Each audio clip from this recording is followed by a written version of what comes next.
Ого! Ну хлеба. Не, думаю, более, ну красиво очень.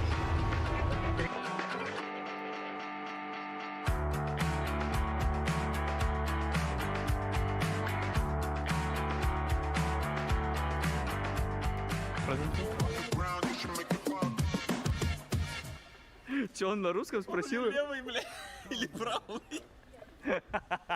Дайте бумагу туалетную. Это ограбление нахуй! Давайте бабки, жвачку!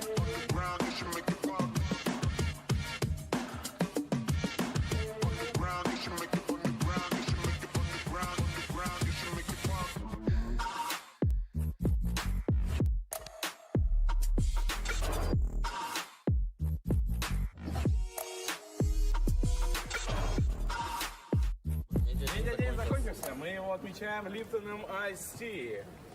Почему отмечаешь только ты? То, что ему досталось. Потому что я самое главное лицо этой организации, лицо нашей компании. Let's go. Заткнись. За его подвинуться. Заткнись. За его подвинуться. Заткнись.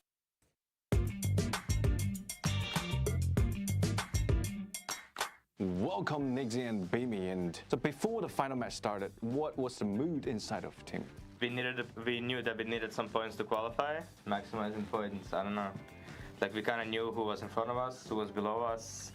The mood was like, I don't know, like, that we're gonna qualify now. Yeah. We didn't really think about it that much. It was a bit of backhead that like after we killed GK that we probably qualified, but we weren't 100% sure. So like every point mattered. Like when the final animation came through, like the winner with the chicken dinner popped out on the screen, what's your talk to each other? We qualified. A bit like, yeah, we were hyped and also kind of relieved, I guess, because yeah, we made it on the last game and now we don't have to play more qualifiers most likely in this event. Yeah, definitely qualifier is the hardest part for us. Yeah. Let's talk about sharing your favorite food. Okay, you've been in China for a little while now, so have you found a favorite local food right now? I mean, I've just been doing the fast food and like pizza, burgers. I have not really done too much local food. I think Nix is more of an expert on that. Okay. Yeah, I would say my favorite food is hot pot. Last time we were in China, we kind of ate it every day. Imagine you could invite any PUBG player in the world to join your dinner tonight. Who would you want to invite? I'd probably say Gustav, just because he is usually pretty funny like at these kind of dinners and conversations, so he'll bring like a good mood and a fun mood. Fought your way to the final stage. What do you want to carry forward from that experiences? Even if we played this survival stage, I would say we learned a lot. Like some things that we can carry over. I don't want to leak what, because we're gonna show it in game at the other day. So I think we realized there were a lot more adapting, like in the between the games and these survival stages and these winner stages. So I think we can take a lot of that with us for the final stage. Still, congratulations, incredible comeback, and like unforgettable final match, and best of luck in your final stage. So see you in the games. thank you. Bye bye. Bye bye.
prepare for PGS 9, let's take a brief look at the challenging road our teams took to get here, because the race for PGC is rapidly heating up and our survivors are running out of time. Events within a PGS circuit are connected. PGS 7 feeds into PGS 8, and finally they both feed into PGS 9 collectively. So let's start with a look back at the stars of PGS 7. E-Arena outshone the rest as they lifted the PGS 7 trophy and signed the plaque. PGS 8 wrapped up Sunday, and the games were made up of highlight after highlight, which started in the winner's stage. The 16 final teams from PGS 7 started here. The winner's stage was dominated by Soup and Petrichor Gaming. Two teams that had an excellent showing in PGS 7 managed to extend that highlight reel here at PGS 8. Petrichor had a sizzling start to the day with a 4th, 2nd, and a chicken dinner. The first and the second place finish were accompanied by double-digit kill counts, sending them on the path to the win. E-Arena, the defending PGS champions, finished in 4th, only 4 points behind first place, to make a strong statement that they may have the consistency to win yet again. When Game 5 ended, the bottom 8 included both the Falcons and Full Sense, who were desperate to make the finals not only for a chance to win PGS 8, but also to get the points needed to go directly to the PGS 9 Grand Final.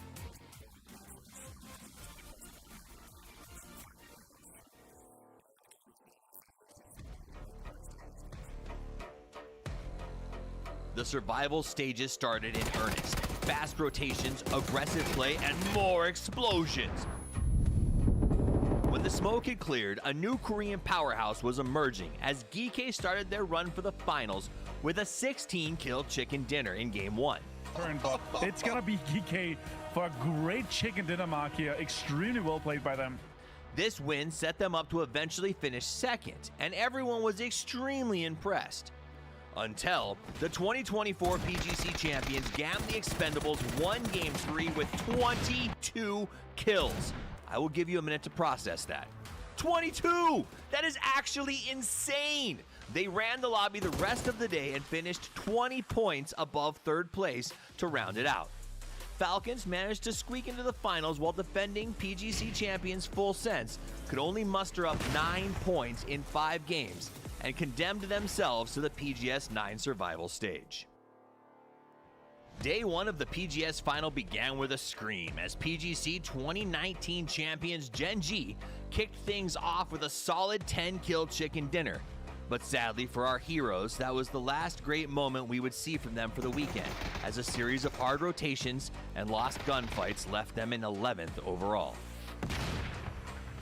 Made in Thailand, champions of both PGS 1 and 3 this year were looking to add another feather to their cap. Their Day 1 was an impressive showing in the art of consistency with 2 seconds, a third, and a 6th. In fact, they finished out all 10 games with only 2 matches outside the top 6. But those 2 were enough to cost them big as they finished in 4th overall on the weekend. The Falcons, who were desperate to find the points needed to get a direct bid to the PGS 9 finals, started strong with a 3rd and 4th place. But their real shining moment came in Game 4 when they took a 13-kill chicken dinner, 8 of which came at the hands of their newly branded in-game leader, Gustav.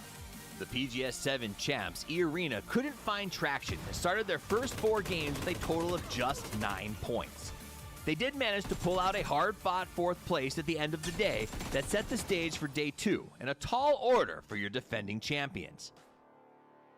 E-Arena began Day 2 with a wild light in their eyes, a chicken in their pocket, and a 12-kill game on the leaderboard. They then won a 2nd place, and everyone thought they might just do it. Only the 2nd team ever to go back-to-back at a PGS. Sadly, it was not to be. Their last 3 games would see them on the bottom of the leaderboards, and they end their run at a respectable 5th place. As Day 2 continued on, the Falcons and Virtus Pro found themselves facing a formidable 17 Gaming. It all kicked off in Game 8.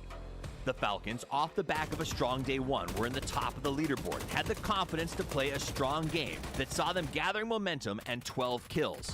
That is, until they ran into the crosstown rivals 17 Gaming. 17 then used this momentum to finish off Virtus Pro and take home a 13-kill chicken dinner. Virtus Pro took the loss as motivation, though, and claimed another second place with 8 kills in Game 9 to move themselves into a 4-horse race for the top position. As the final match of PGS 8 began, the top 4 teams are only separated by 8 points, but 17 has the buffer. MiTH tries a desperate ambush onto Virtus Pro in the mid-game.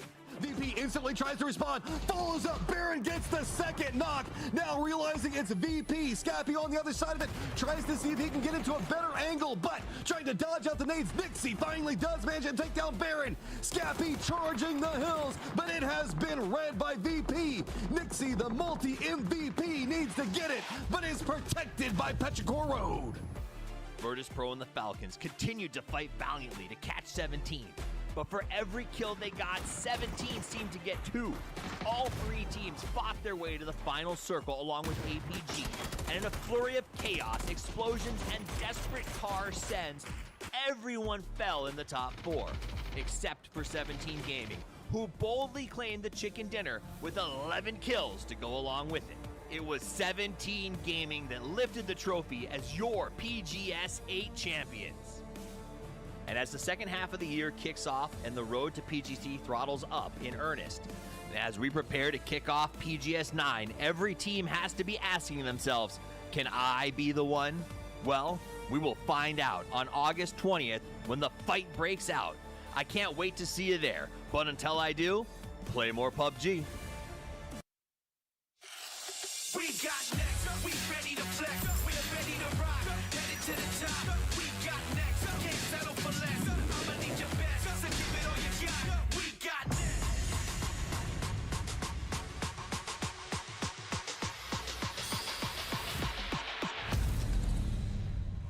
Take me to the front line, better get your head right. You ain't gonna take my pride away. Take me to the front line, put me in the limelight. You ain't gonna take my shine away. Take my shine away.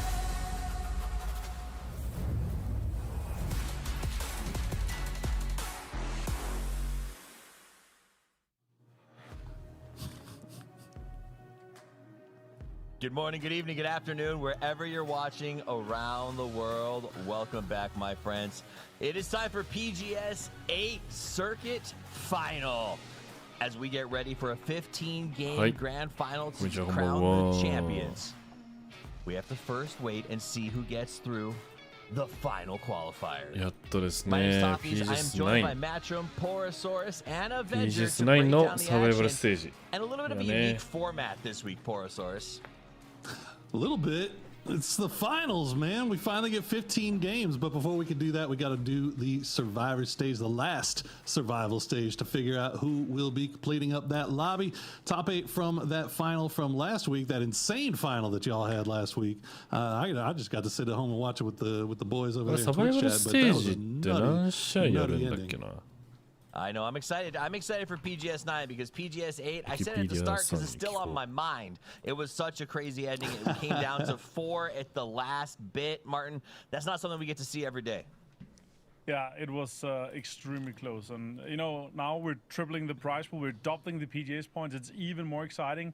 And it's a best of 5 to get those last サバイバルステー 8 ジ spots here. It's gonna be 1日 crazy. だ And け also, だよね5試合だけだよ everything. ね If you've won every single PGS this year, オッケーオッケー you would have これで 360 points. もう Today, トッ the プ winner 8で gets すトップ8 120. ト And I ッ would プ8を目 argue 指して戦 the winners う of この this 16 weekend チーム here get 120. And I 先 would 週の argue if you win this one, you're almost guaranteed to go direct to PGC. That's a good argument. It's a solid argument. Would you counter argue 先 that? 週のボトム No, 8と not really. サバイバルステージ I was leaving it open で for 落ちた protest. 8チーム I would Alright, let's give talk him about- an チームで argument on just about anything, but this one I'll give it to him. Fair. This time you pass. All right, 今 Matt, this 回 today, though, この is kind of こ a こが big 一 deal 番 because our 大 teams 事 aren't で used to 5-game series. こ But as こ Martin で put it, フ this ァ may イ be ナ the ル most で important 5-game 勝っ series た of the ら 3-week combination.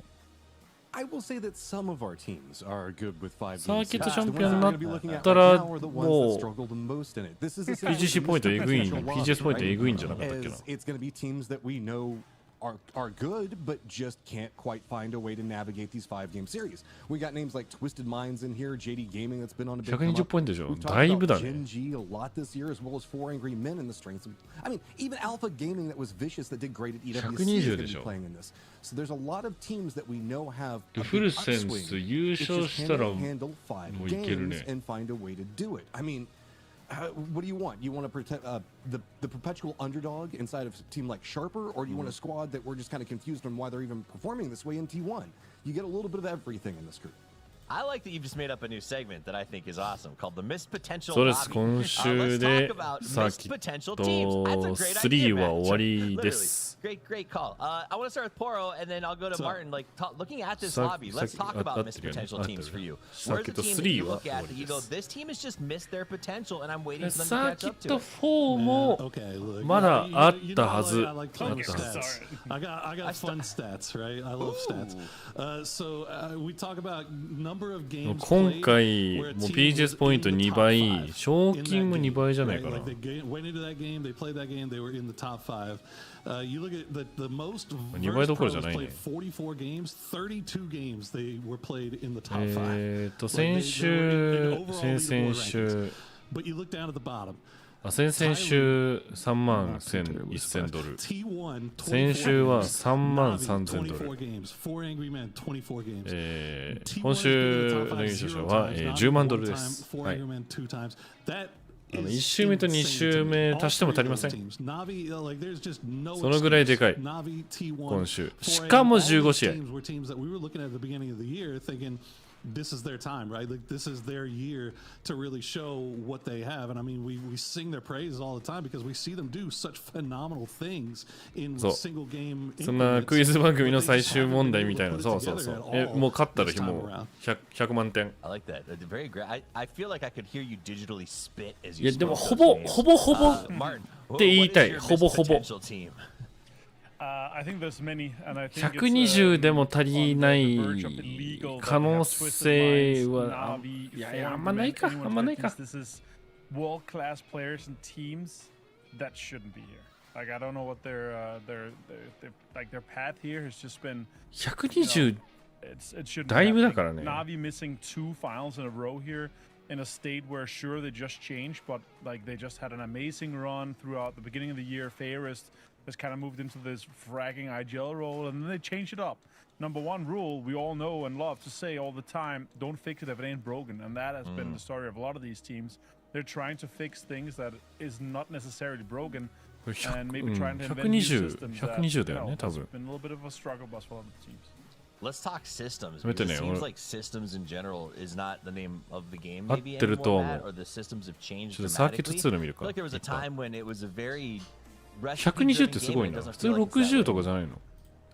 Yeah, I mean, we can see that there's a lot of technical aspects whenever we look at some of these teams and how they approach the game. Like, a great example is the wider split that's like a full 4-man split that Gen G will do at specific times. But with the way that the circles have been hard-shifting around and like just due to how center we see a lot of these circles go, sometimes we see them kind of losing a player here or there because they can't respond fast enough. 2-2s were the name of the game last year, and it's been harder for a couple of these teams to kind of readapt into them. Some of them are still finding successes, but also not consistent successes is really what we're going to be looking at.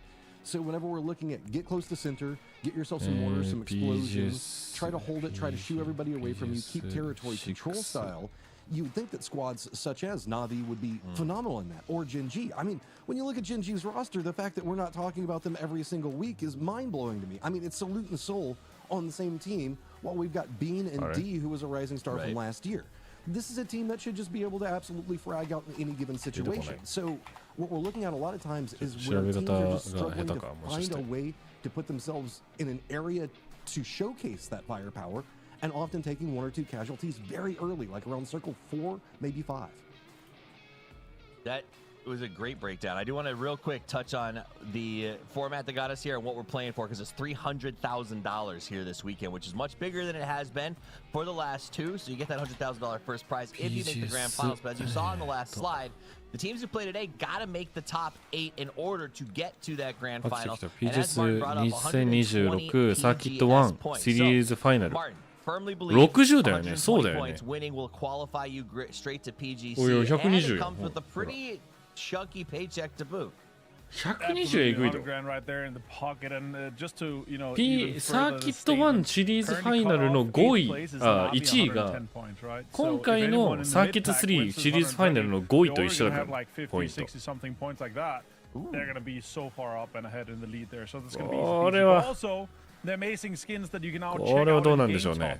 だいぶどんだけ大事かわかるよね。今回のシリーズと次のサーキットのファイナルシリーズも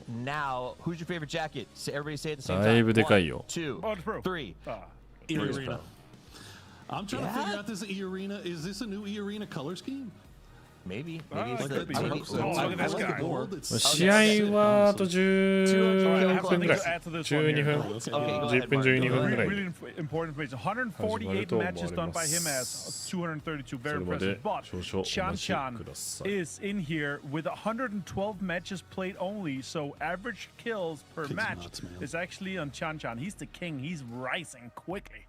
Do you have his average in front of you versus him as his average? Out of curiosity. 187 divided by 112. Yeah, okay, I'll do that. Let's talk about the mom leaderboard. Kid's still with the most moms out of anybody, killing it with 10. But Hakatori has actually climbed up into 9th, and not at this event. I'll tell you that so far, Poro. Yeah, that feels like earlier in the year. Yeah, I mean, I mean, I don't want to beat a dead horse at this point. Well, you don't have to. Navi's about the deadest horse in this lobby outside of Ty Lue. Oh, damn. It just, I mean, but look, you have Hakatori, you have Boostic, you have these other two guys. Everybody's been telling me, Reddit's been telling me for years about how Navi's like the best team in the world. Like we gotta, at a certain point, you gotta put up or shut up, and like you can't be taking this information from Reddit. No, come on, man. But this is like, look, like. I agree with them. Like those two players are insanely talented, and obviously Hakatori wouldn't be at the top of the leaderboards with kills if they weren't. But like, it's just crazy to me that they have not found a way to translate that into performance on the leaderboard. Yeah. We saw the overall PGS combined points. They're flying booth pretty fast, but I agree with you. And I think that's why we're beating a dead horse, is because I don't think this, as much as we joke about it, was just a Reddit assessment. This was something where we expect Navi to have a great year based on these numbers, the same way that Gen G was brought up a minute ago. I think, Matt, you were talking about how good these players are. It just doesn't make sense that they're not putting up bigger numbers. To be here in 15th with the overall combined of 8 is incredibly depressing, because these are the teams that you kind of want to see go the distance. Let's talk survival stage. Let's focus on this now. These are the teams that are taking the field. Let's pick one or two that you just feel is going to have a really hard time getting out of this one, Matt. Getting out of this one? Yeah. Who's on this? Who's getting on this struggle bus tonight, Matt?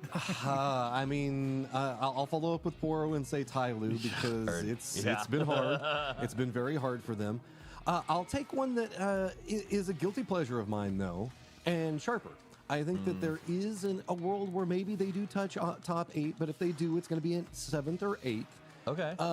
They are very inconsistent, but Earth Zeppelin has PGS 通してのヒマスの合計キル。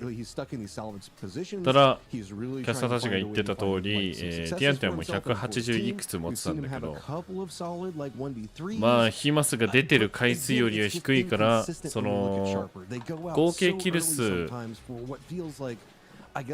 よりそのKD で見るとだいぶティアンタン高いっていうって言ってたけど、ヒマスが何試合出てるのかって把握してないから分かんない。多分調べたら出てくるんだろうけど。I'm trying to wrap my head around why we chose anyone's legend and Twisted Minds to compare here. Right? Potential teams, they should be good, right? Okay, yeah. Okay, maybe it's of the things that we're watching here today, those are teams that should be really good. We did see him as an example both in that leaderboard of overall players, so someone to watch for sure. But let's talk about survival stage cutoff. 31 was last point cutoff. Usually I go over to Marv. I want to go to Poro on this one for the cutoff. Do you think it's going to stay in this sort of area, or do you think because it's such a specific, special final 5-match event, it's going to be a little bit different? I think you can. I think you could probably say around 30, right? Like, obviously, after if we have another situation like Geeke where they just kind of pop off and win the first 2 games and kind of sponge up a lot of points, then obviously that number could lower. But I think everybody's going into today thinking 30 points is going to get it done. I think I don't think it made it. I think 30 is sort of where the teams target off the first place. It looks like we are going to be doing a little bit of a grassy pastures kickoff. This is fun for me, Martin. We get to start and finish on the grassy pastures. And as we do that, I think we're getting ready up. Let's go check in on the new haircut. Jacket. Factor 3 2026 PUBG Global Series 9. Over the past 2 weeks, we witnessed E-Arena and 17 Gaming claim their championship moment. We also witnessed Virtus Pro, DN Supers, Geek Esports, Falcons, Made in Thailand, and Patricia Road fight their way through, chasing a spot in a final stage. Here at PGS9, only the strongest will survive. With double the PGS points on the line and the PUBG Global Championship fast approaching, the competition will be more fierce than ever.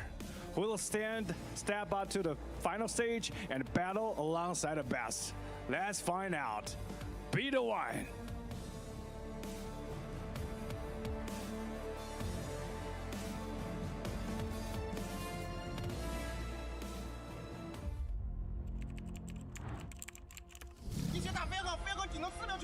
The Falcons fall, and now 17 charges down after Alpha Gaming. 心情就是激动吧，那种肾上腺素上来，就是你又是主角这种感觉。我想把最后一次的那个 PGS 3天的那个奖杯拿回去，我还没拿过。From the final game, what stand out the most is I think we should have been a bit more aggressive earlier on. But as I said, if it was like the first game of the tournament, we would 100% have killed APG and then fought 17 later. You also need to learn when to play aggressive and when to play passive. We're happy that we're second place, but it's not first at the end of the day, which is our goal, to be first place. Oh my god, empty. There's not been like a team like us so far throughout this year. I would say, yeah, we're just happy that we're so consistent, but of course we want to win. Com certeza nosso crescimento foi muito grande, porque a gente não classificar e não conseguir jogar o jogo na PGS 7 para conseguir uma classificação boa e ainda disputar na final, tá perto ali ficar no top 8. ก็จริงๆก็ถ้าสมมติเราไม่ได้ตามเป้าหมายที่คาดหวังไว้ก็จริงๆก็คือจะรีเซ็ตทุกๆรอบครับไม่ได้เอาเกมที่แย่ๆมาทำให้ตัวเองรู้สึกไม่ดีครับก็รีเซ็ตแล้วก็เล่นใหม่ PGS 7과 PGS 8 때 저희 팀원들 컨디션도 안 좋고 좀 팀 합이 맞지 않았다는 걸 느꼈던 것 같습니다. 그 라인에서는 이제 최소 탑 3 정도 들면은 좀 만족할 것 같습니다. 从规赛之前开始，我们其实有一个在上升趋势。决赛第2天，我们又开始犯了之前所犯的很严重的问题，这给我们敲起了警钟吧。然后希望在后续的比赛去把这些遗憾弥补。Thì em nghĩ là đối với team thì ở BGS thì team có cái vế khá là xui. Một phần là em nghĩ là khi mà chung kết tụi em khá là tâm lý, và nếu mà bắn vòng lại thì tụi em khá là tự tin và rất là chiến. Nhưng mà vào chung kết thì tụi em bắn với một cái tâm thế khác, nên là tụi em nghĩ là tụi em cần phải tìm được cái bản thân mình ở trong vòng chung kết. ก็ผมคงคิดว่าเป็นเพลงอกหักแล้วกันครับเพราะว่าใน PGS ที่ผ่านมาเรายังทำได้ไม่ตามที่เราคาดหวังหรือว่าแบบยังไม่สมหวังความคาดหวังของผมหลังจบสกิล3คืออยากจะทำให้ดีขึ้นกว่ารอบก่อนๆที่เราทำ 내가 진짜 할게. 일단 제가 생각하고 있는 모습은 지금 저의 자신감은 PS9에 올라갈 거라고 생각하고 있고 올라가서 이제 우승 경쟁을 하는 게 아마 젠지의 좀 Is this how the story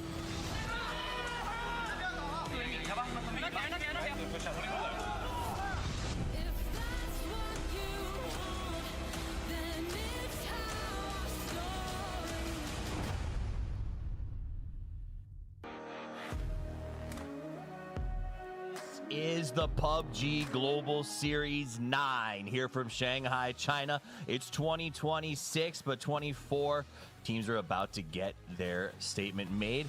They get a chance to get their way to the top 16, and this is the trouble right now, Martin, is the fact that 8 teams have qualified through their overall standings in 7 and 8, and the remainders have to drop out of a plane and have 5 games to say we deserve to go to battle with the best that there is.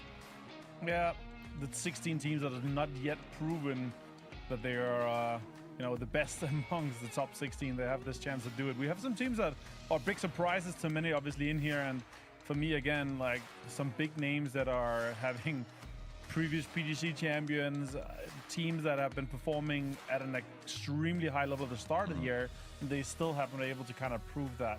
NAVI being one big name, T1 was one of the names where we're like, okay, these guys are dominating. They've been able to do so well throughout the start of the year, but then have fallen off heavily after a summer vacation, I guess.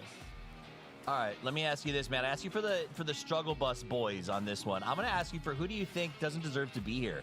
Who do you think has just had actually a pretty good run, and maybe you were surprised that they slipped a little bit and ended up in this situation? I know. I'm sorry. Has had a very good run? No, but like, okay. Maybe surprised. I get what that you're here. saying. I will say that the ones that I expect to do well and I wish that weren't. For me, I think Four Angry Men falls into that category. I think that they're trying to be a little bit more successful, especially whenever we look at kind of how the team is set up.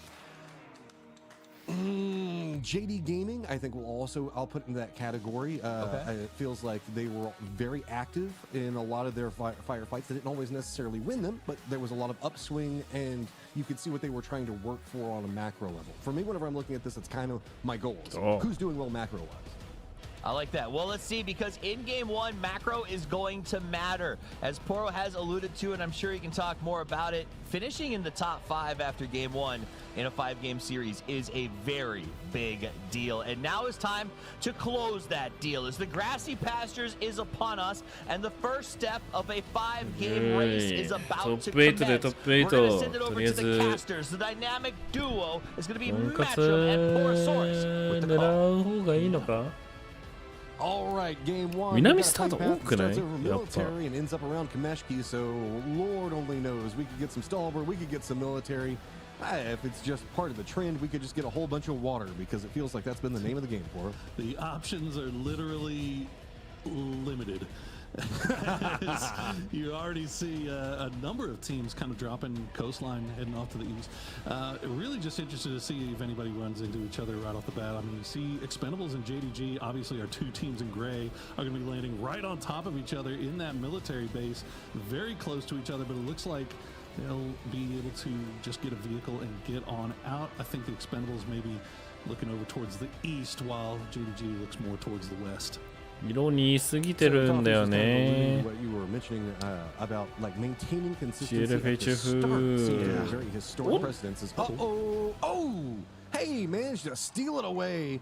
Gingy only gets one of the cars. Okay, well, I mean, at least they got one car, but they also got the man out of there. So all is safe here. Yep, Perfectix. That's enough to make him push away. Yeah, that's easy enough. But yeah, man, just kind of looking back at all the team's performances through the series 1, or I guess we're in circuit 2, series 1, 2, and series 3 is what we're currently in. But looking at the series 1 group stage, winner stage, survivor stage, all our 5-game sets essentially, all the teams that finished at the top were all pretty much there the entire time. Like, they started the day in the top 5 and were able to finish it that way. Like, it's very hard, it feels like, once you get that good start going, it feels like it's a lot easier to kind of build off of that than it is to try to fight your way back up if you have like a very slow start, a 0-point game. スタートアップで So do we think that's because of just momentum at the start? 大得点、大得点を取ったチームは落ちにくい傾向にある I とい don't う。 want to say any of these lobbies are weak. I mean, considering what we're having to play with, right? Like 2026 PUBG, like it definitely feels like some teams are starting to get a little bit more comfortable in the new meta than others are, and it feels like, I don't know, man. After watching back some of these games, you get the sense And obviously, I'm not in comms with these guys, right? Like, I'm not listening to them. I don't hear them talking. But, like, I'm hearing myself back in my own ears. I'm sorry. No, you're okay. It caught me off guard, too. I heard it. Yeah. But you look at them play, and you kind of get the sense that there's a lot of games where they kind of throw it into salvage mode early. And it's what that means to different teams is different, right? Like, it could mean trying to take every single fight and trying to fight. But we see these teams that'll get involved in fighting in the blue, and they get third party or fourth party, and they'll do it time and time again. I feel like T1 is like patient zero for that.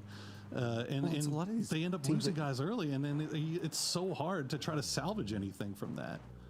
And it's a lot of these teams that used to play like Edge beforehand for a couple of circles. Yeah, for sure. You just can't find that anymore. Like, the meta just is so punishing on rotate between the mortars and the BRDMs. If you don't if you're trying to minimize movement as much as possible, as it feels, and regarding that, quick update on the circle. Of course, it is going to be kind of centered around Rajok, depending on which way you want to say it. And then we've got the river that's going to be cutting this into a like 50-50 north-south circle. Most of the team's going to be leaning into the south. No surprise, just that's based off of drop. Okay, well. Check. What did the hand of God just drop that car from somewhere? Where did that even come from? I'm not even sure. I think we came in a little late on that one. Okay, all right, Navi.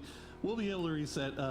They're fine. Like, they've got this death road. Like, they've got plenty of things. I mean, the next team that's in their way as they make their way into the circle is Twisted Minds, who's doing a 2-2 split with Absent School, right? Like, I don't think Navi goes much further than that. But one thing I can say about Navi right now is that they're sticking together. Like, they're death balling.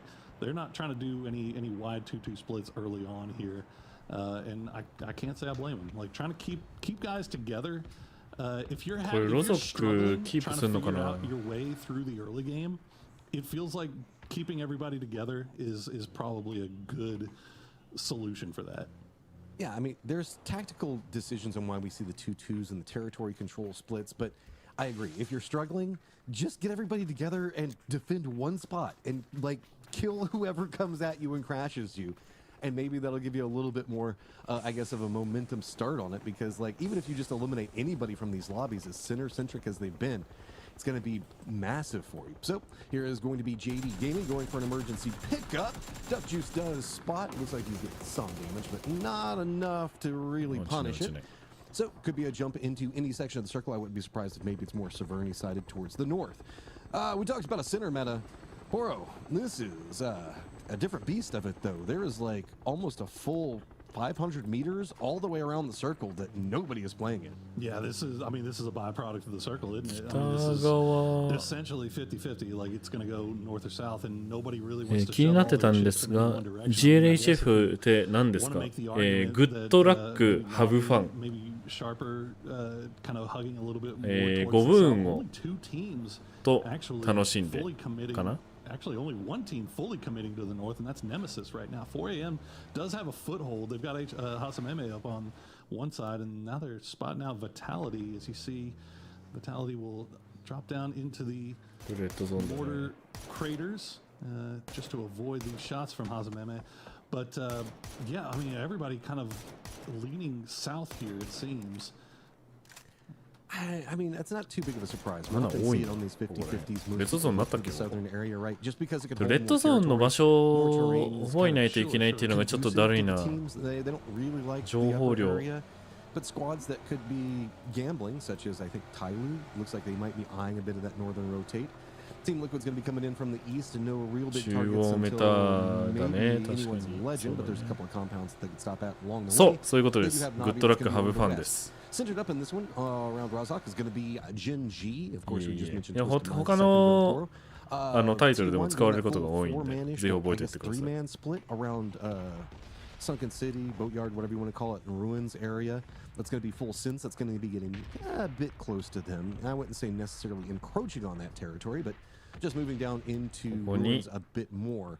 南南西になったら関係あるかもしれないね、このレッドゾーン。 Opt into the north. JD Gaming did opt into Poland, and they are in Severny, so no big shocks on that.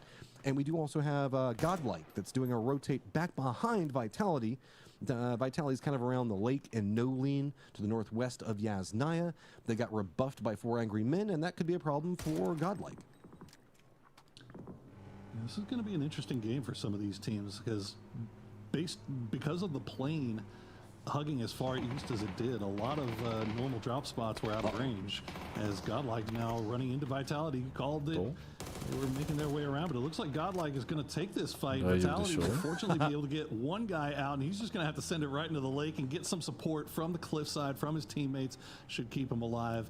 And Godlike will just retreat off of this. But remember, 4 a.m. was over here as well, kind of looking in this direction. But the new circle has popped, and it is going to favor more towards the south. But all this still inside the zone. Godlike trying to be very opportunistic there. I think realized one of the players for Vitality was just kind of caught out in rotate and just was using the lake as a way to see if they could steal a point away, but the lake also provides some safety back over into the rotates. You can see it is going to be sharper going down to the south. That's going to put the NAVI positioning. Twisted Mind's going to be great off in their spot for the time being. Godlike runs over Godlike. That's a bit of a problem. So now they've got 4 Angry Men in front of them and stealing a bit of their compounds, but there's going to be enough of a split over here that should be fine. 4 Angry Men's going to regroup, but could have a problem. A couple of teams now starting to get closer and closer by the second. This one didn't get too dicey too fast, as it is going to be the pull-up coming up from Alpha. I wouldn't be surprised if they just land in the trees. Shin could find himself with some that's going to be about it. Soul! Nice shot on a Tycon. He did not snipe that man out of the air. Soul, that is disgusting. And now Shen will get うわ、これはかわいそうだね。気づかなかったね、上見てなくて。and flush upon landing, but Alpha will have to reset as they're getting だからもう一人いない状態で、早めの段階で真ん中を取るっていう選択だね、アルファは。ここに寄るといいけど、俺第3から真ん中行った方がいいんじゃないかと思うけど、ちょっと早すぎる気がする。Down to 3, but they have a good position here in the woods. Battle in the north, as it is going to be Nemesis and Tyloo playing around the God buildings. Looks like Lee is very far over into the east to see if maybe the squad and the rest of Tyloo can wrap around the Yasnaya Lake, but that means that it is a lot more Nemesis players close range. Tyloo does have some buildings that they're playing around, so there is some safety provided in that. Nemesis, I think, might just be trying to see if they can catch anybody, but Hausker doesn't look like he's going to overstep too much. It doesn't look like from the way that Hausker is looking around that he has any idea exactly where Nemesis is set, though. I don't think he does, because Nemesis has been up here since the beginning. Like we said, they were the only team that was a full 4-man squad on the north side of the river. And they've just kind of been hanging out here. Tyloo came in later. So they are scouting out, as you said, just looking across the river over towards Razak as we get to see Soul. No. Oh, しかもヘッドショットっていうね。We've seen some pretty disgusting bolty shots this tournament. I gotta say, I'm glad to see it back. We're gonna get a little bit more before we get into the inevitable LMG era, but at least we get to see Soul putting bodies in the ground from range. Sorry, I'm having PTSD from you mentioning the LMG era. I love LMGs, but boy, that RPD, it hurts. Yeah. I hope you do love LMG, because you see a lot of them. Okay. おい、これどこ？ That's a shift. Okay, so this is about to get マジ？ nasty on the south side. またこれ。 JDG looks like they're going to cross very quickly, try to take control over. アルファかわいそうやな、真ん中取ったけど。ここら辺で真ん中取ったら強いんだけどね。おお、突っ込んだ、突っ込んだ、突っ込んだ。Right on top of Migrate down to the south. There's nowhere else to go. Sharper's going to bypass right next to anyone's legend, running next to Genji as well. I think that they're trying to make it over the road, but remember that had a lot of control based off of what we were seeing going on with Nemesis a moment ago. Nemesis, though, having to stay so movement heavy, doesn't look like they're trying to keep that on lock. Sharper's just got to stop right at the bridge. No good options. Jedi does go down, and most of the teams are trying to find some safety except for poor old Sharp. They do get the flush too, nicely done there by Powell. As Alpha has just been hanging out in the woods. We said this was going to be a pretty decent spot for him, as 4AM's going to avoid that. Team Liquid is kind of backfilled 4 a.m. But the shots now from Gen G is Gen G is going to push right on top of this. Aggressive positioning here from Gen G to start off the day, even knowing that there's a team in that woods. They know how to avoid it, and they're going to spot out Tanawat. Gen G picks up another knock. Let's see if they can get the flush. まだ北側がね No 割り切ってないから。Oh my god! ナイスグレ。 Gen G trying to get momentum going. Thunder's going to go down. Does he have an idea where the other ones are? It's going to be Earth. Just trying to cling to life over here. The last one up. Thunder's going to be down close to him, but it feels like it's a bait trying to go for it. Soul coming in. Nades on both sides of it. Being down low, Soul on top, and no punishment coming for Gen G yet. Finally, Ian taking a couple of shots, but it's not much. It's just him. Yeah, nothing coming this way just yet because school is still in. So 無理してもいい気はするけど、無理やり入った。 and they took their time before making their way any further north. So Gen G, their backsides are fairly clear here, with the exception of Alpha, obviously still in those woods. 一個一個のファイトはやっぱ全力だね。トップ8入ればいいっていう。Kind of a good indicator of where he might be. ファイナル3日間、今回ファイナル3日です。3日間です。15試合あります。Oh my! Soul and D are down, but the smoke clouds have been dropped. They might be able to get them back on their feet. For Earth, this is great because remember he still has Alpha that has been taking pot shots at his squad. Well, technically him now. So technically 3 is Raining's gonna spot out another one. Gen G's aggression. Oh, they were in such a great compound. And they wanted the points. They wanted to set themselves up with momentum, and they are. いや、スモーク晴れるタイミング最悪だったね。追加目たかないといけなかったけど。でも動きは悪くなかったこの。Wasted enough of their time, and then just beautiful grenade on his part to get the double knock, and now it's down to Salute as we see the circle will pop back up to the north. これはランドレシオの弊害出てるね。 Was thinking that this was going to go north of the river, especially after that C2 shift. Well, I mean, Nemesis and Tyloo being rewarded for it. Twisted Mind's going to be coming in with an emergency pickup. This is going to be mostly hills. It is going to be just ridge lines galore for teams to try to work around. T1 trying to see if they can get any shots on this bridge position that Twisted Mind's going to be landing at. This is more into the west of what we were watching just one moment ago. So T1 trying to defend it, going to be regrouping. Nemesis just to the north of them.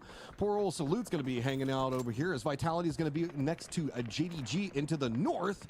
And I don't know, it just feels like there is nowhere for Gen G to go. That is going to be all she wrote. And the early aggressors, the first one's out. Back to the lobby as Twisted Minds pulled off a really clever play there. We'll talk about it here in a second as there's opportunity by Alpha as they get another kill. Now up to 4. Still playing bridge trolls, but T1 looking over in that direction. But Twisted Minds, remember, they were down in school on the south side. Instead of trying to make the rotation, the wrap up through Razak, they instead decided to take that emergency pickup. They lose 1 in the process, but look at this. Now Team Liquid down to Alo will spot out 4 a.m. Gets 2. Can he get another one? Oh, nice. Team Liquid will get another one off of Alo before his vehicle eventually. Oh, that's not his vehicle. Okay, I got baited there by the cameraman. Alo alone, but still putting up the numbers. So squads that still need to move in. Up to the northeast, we've got Vitality and JDG right next to each other. GodLike's just going to be to the south of that, trying to control the area that Alpha might be trying to go for. Nemesis on the high ground. Looks like they're starting to get feisty. I see mortars being prepped up by Nemesis, and it looks like those could be sent on the godlike route. Poor old JDG over here, they've just got this little bit of a ridge that they're trying to use for some safety. It's them and Vitality thinking the same thing. Alpha's trying to make their cross around the bridge. As well as godlike. Great work by godlike to hold that push. As Alpha now down to just 1. But the mortar does come. You said over in this direction, and they will hit that first one. The second one will hit the tree. Fana bleeding out quickly, though, as Sosa, I think, landed a few long-range shots. Even will try to return fire and maybe go for that res. Nice hit landed on Diffx as the mortars continue to fall. They're going to go for the res here. There's more coming, though. push comes up from Na'Vi back behind this. They saw those mortars come in. They know that Alpha's weakened. Looks like they're trying to backstab onto this, see if they can find some points. Vitality still trying to hold back. JDG, his shot's going to come out from Diffx. Nemesis living up to their name, and they are punishing everybody from that high ground. Any interaction that's going on over here is getting demolished. Diffx even going to be able to spot out more what's going to be going on. Alpha Gaming does get eliminated, but it is going to be godlike now having to deal with JDG December 12th to the north and Na'Vi to the south. Well, this is a big indicator right now for Na'Vi how this day might go for them. They came in late. They're playing edge. This is the fight that they wanted. Oh, 나이 That's a 그래. good grenade from Haven to take down Hakatori. JDG will get finished off. If Na'Vi can get this last knock, they should be able to reset here. Okay, the timing's working out perfect for them. They don't have anybody back behind them for the time being. So 뭐 it's 어때, really 뭐 just about 나비와 focusing in 디즈니 on 오사나한테 godlike. Nemesis really kind of keeping an eye on what's going on with the circle. It's T1 that's doing some corralling onto godlike and making this more complicated. The controlled center of godlike is what's eating most of the punishment. Haven up to the north of this has been trying to provide some level of support, but poor old Tony is just in the thick of all of the explosions, and Haven looks like he just has realized he can't do too much more from this angle, so he's trying to reposition a bit more up the hillside since Na'Vi seems to have an idea on where he was at given the shots that he was taking at them just a little while ago. But I don't know how Haven can really support this other than if Na'Vi goes for a full push up this hillside, which they don't want to do, given Nemesis's position. Yeah, Haven knows that Melman from Nemesis is staring daggers in his direction. He cannot make that peak. The whole Na'Vi decides to get aggressive, but Na'Vi doing the smart play here, knowing that Nemesis has the better position, knowing that they've already got 3 points off of this. They would love to be able to flush it out, but the stopwatch in their head is ticking. Oh, Heather has the That's going to be Hakatori. Don't peek that sniper tower. That's dangerous. Everything seems so smart until suddenly it seems problematic. This circle is mostly going to be like a valley leading into the bridge. We've got a couple of these higher ground positions that kind of recess down at the top of all, like we've been talking about, is going to be Nemesis. They're just trying to punish everything, but they're burning through utility so fast. Team Vitality is going to go down. And that's going to be a go sign for Na'Vi. They're going to roll up. See, maybe they can get a drive-by right on God. Oh my connect. But what is just turned into a mess over here. すごいすごいすごいすごい。美味しい美味しい美味しい。 How many times? How many times this tournament have we seen Na'Vi hop into vehicles trying to go for the seat swap and they get absolutely roasted? And this is just another one of those instances. And now it's all down to one, and he's going to go down as Boostic will get taken down, as Spiro gets taken down. Liquid goes out. And there you go, the last player left alive. Na'Vi so unfortunate. They were playing it so well, but they just had, they ran out of options. And Team Nemesis is looking real strong to start off the day. Down to the south, we still have the bridge trolls in Twisted Minds. They're going to have to deal with anyone's legend as well as full sense.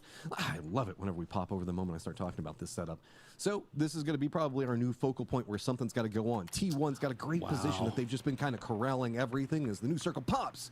And T1's going to be keeping an eye on it all. Nemesis is going to keep in a lot of their high ground, so full sense Tai Lu moving into a pretty bad situation. And T1 is loving it.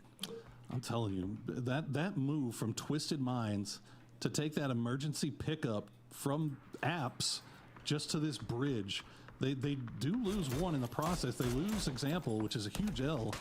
But the fact that they kept 3 alive and they didn't have to fight their way from the south, they didn't have to go through Razak, and now they have this bridge position. This is a late game-winning type position if they can pull it off. It's a tight position. It's something. But I mean, you can see T1. I mean, they are.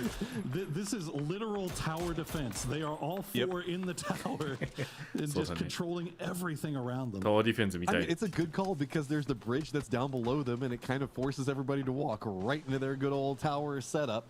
So to the north, it feels like Nemesis has realized that there's plenty of control that they've managed to take over in the east. もう地獄ですここは。もうあんまり見たくない正味。かわいそう。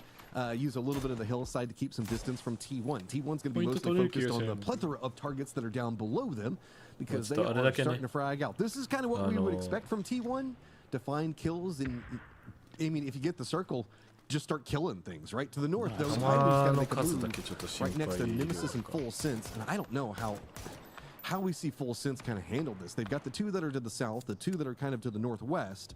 they've got everybody kind of in the world in between them and anyone's legend, the southern section, that they're going to have to deal with. Gotta be honest, man. I feel like Tyloo, given the position that they had, they could have been doing a lot more here. I mean, you saw what Nemesis is doing, what T1 is doing, and Tyloo's just kind of been sitting back. 0 kills so far, and just kind of looking over towards that western side. I mean, they're getting involved, but they're not getting anything for it now. As we see anyone's legend in full sense try to get closer to the bridge. But you see the angles that Batu has here. That's a good grenade. Will take him down, and anyone's legend is out. Just a great setup on the toss. Remember, Full Send still has a couple players up to the north, so they're going to have to deal with the Expendables or Tyloo. Nemesis has actually reconvened in the due north. Looks like they're trying to line up against Tyloo using a ridge line. So the Expendables have their own set of problems in dealing with Full Sends on this side. Nate's balancing, but a bit awkward. With the way that this is kind of set with these rocks and everything else like that, it's a bit hard to hit these throws. I say that. That one's getting closer slowly and steadily. Tyloo doesn't want to deal with Nemesis, so they just send it right down on top of Full Sense. They're running right in the middle of the gauntlet. Even the cars are confused on what's happening over here. Everything's going bananas here. Full Sense does get eliminated, but they have lost They pull off. They go and try to take the fight against T1. So Tyloo might actually have a chance to reset here as E-End has been knocked, but you see the damage that's been dealt to Nemesis as that grenade will fall just shy of Melman. He's going to dance around. He's got to hold a hide in, but that grenade's going to find him. Nicely done there by T1 to land the utility, and now it's all down to Stead. All right, M249 versus a T1 creeping out. Nate's starting to come through. He's headed back down around the shack of safety. It's got tons of cars stacked up, so he's just going to make landfall fast. It's all about just trying to find some safety, find some reprieve from T1, but T1 knows this. This is their backyard. This was their tower in their defense. They're going to take it. Nemesis gets eliminated. 10 kills for T1 already. They've got the circle. Tyloo has to fight their way in. And it's getting Twisted Minds just down below the I mean, by all means, this should be a T1 win here in game number 1. They've still got work left to do. But Tyloo and Twisted are outside of zone. They're focused on each other. T1 has that high ground. They know that they are in a great spot to get a win here. They do not want to take any unnecessary risks, but they do want to get as many points as they can to set themselves up nicely for the rest of the day. Nice grenade from Tyloo. It's going to sail just a little bit wide.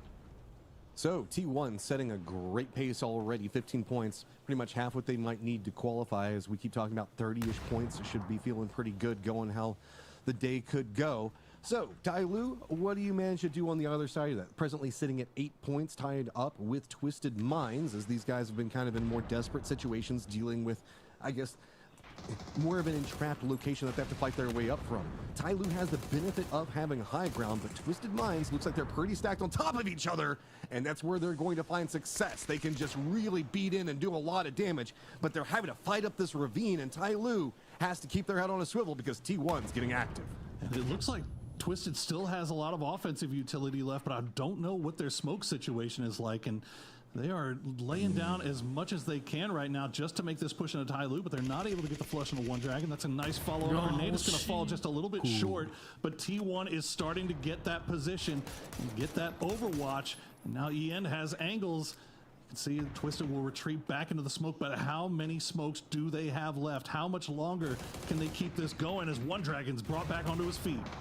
Nades start rolling down. Big explosions. Gonna be Perfectix that drops it onto One Dragon. Twisted Minds. 2 players up, pushing the hillside. Blue finds another onto Lee. So Housker is just watching all this. Tight for T1. Playing to the north. T1 の方 pushing the red lines. Trying to find the kills as they can try to close this one out. All momentum in their favor. It's just about how many of these kills can they get, or can Housker and Twisted Minds get the knocks that they need to turn this around?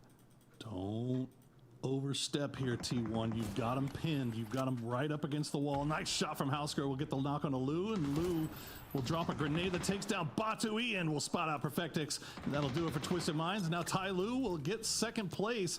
Can they get any more points off of this, as T1 have not made a final so far this circuit, T1 の方にタイルを弱体化させて T1 をやろうと思って。Housker tries, goes for the shots. No, T1 takes it. Great performance, great play, great read on the circle. They were just like T1 なんだ puppeteers ろう for なって。 everybody moving around that last game. Oh, Poro, that was absolutely insane. That was a beautiful game there, and what a brutal circle to start off the day. Toffees and Avenger are back here to talk about that one. Big win for T1. Boy, oh boy, did they need it.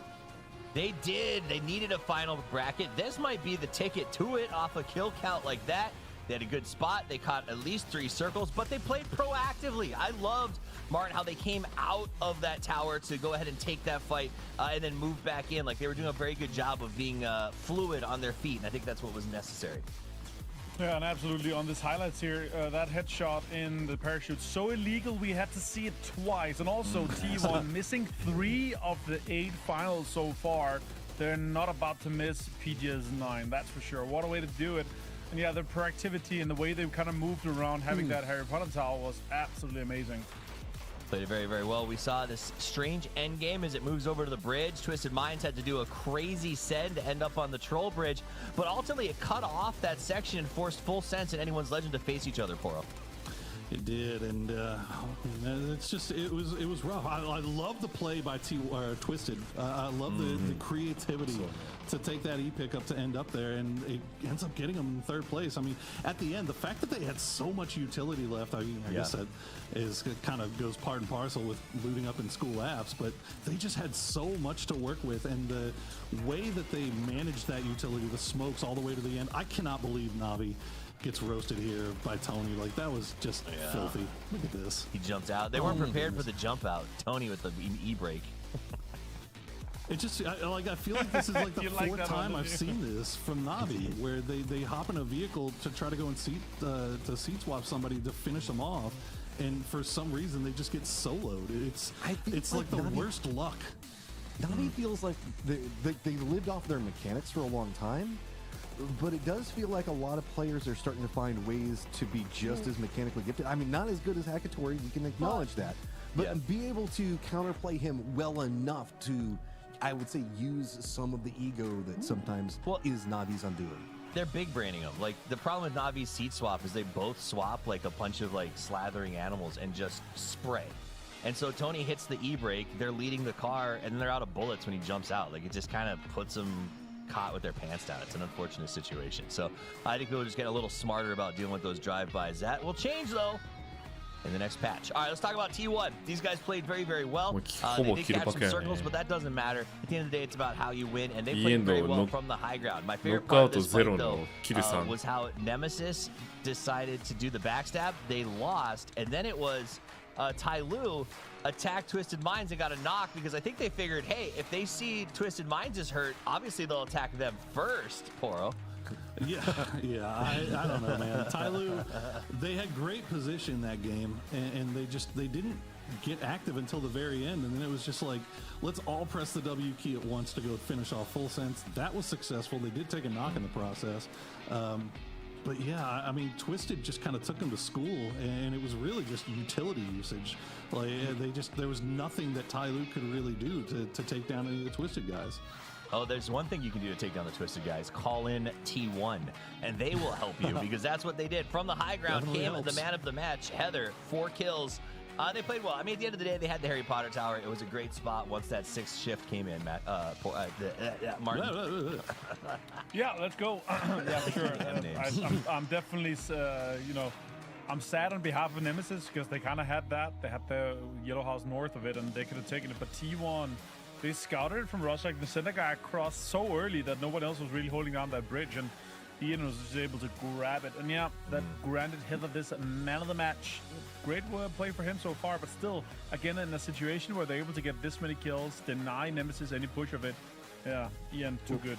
Well, we were talking about like some of these other teams. For me, Gen G is the one that hurt the most. Gen G was trying to be proactive. They were trying to make the smart call, but it just took too long. And they were just trapped there, like Porter was talking about. And a great idea turned into a terrible idea, because suddenly everybody got in position and just ate them up.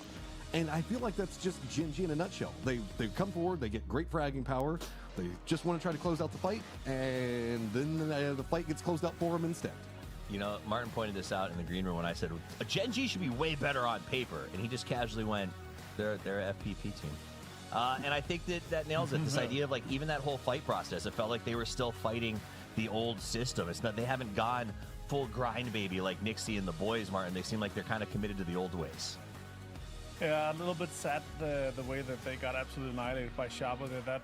That push like in the open, like they don't have any cover. You can see that they're just getting cooked up by one nade, and yeah, the approach to it is a little bit rough there. And also, if you want to get across that circle, you gotta do it like you pre-drive the circle when it pops. Otherwise, you're gonna get caught. It just didn't feel like they didn't have a plan for what to do if they didn't take them out quickly. Like you got two guys just hanging around in the smoke on the road. You know, at the very southern part of the circle, knowing that there's other teams on the south side. Like that's, you know, you've got to have something in mind just in case you can't finish that fight as quickly as you need to. You can see Curdy handing over the paperwork. It means the plane is taking off as the refs run around and gather all of the review materials. It's time for game number 2 as we head to the Dusty Dunes. Keep in mind there is only 5 games today. At the end of this, we'll know who the 8 teams headed to the grand final to play 15 games for their share of $300,000 and 120 PGS points for first place and probably update to PGC. This is big times, big moments, big jumps, and we're going to send the boys back to the green room, and it's going to be me and Martin taking the action here. Avenger, this is, in my opinion, probably one of the more important games because the last one was where you had a chance to set your stake. This one is sort of your last chance to be ahead at the cut, right? To be there where you're no longer chasing anyone. I think game 2 is probably one of the most important ones to play. Especially since there's a Miramar, there's a lot of chances on this map here where you can really get that ball rolling. The snowball effect usually is even better on Miramar. A little bit of a northern plane path here could make it difficult for some of the teams to get into the usual drop shots here though, Toby.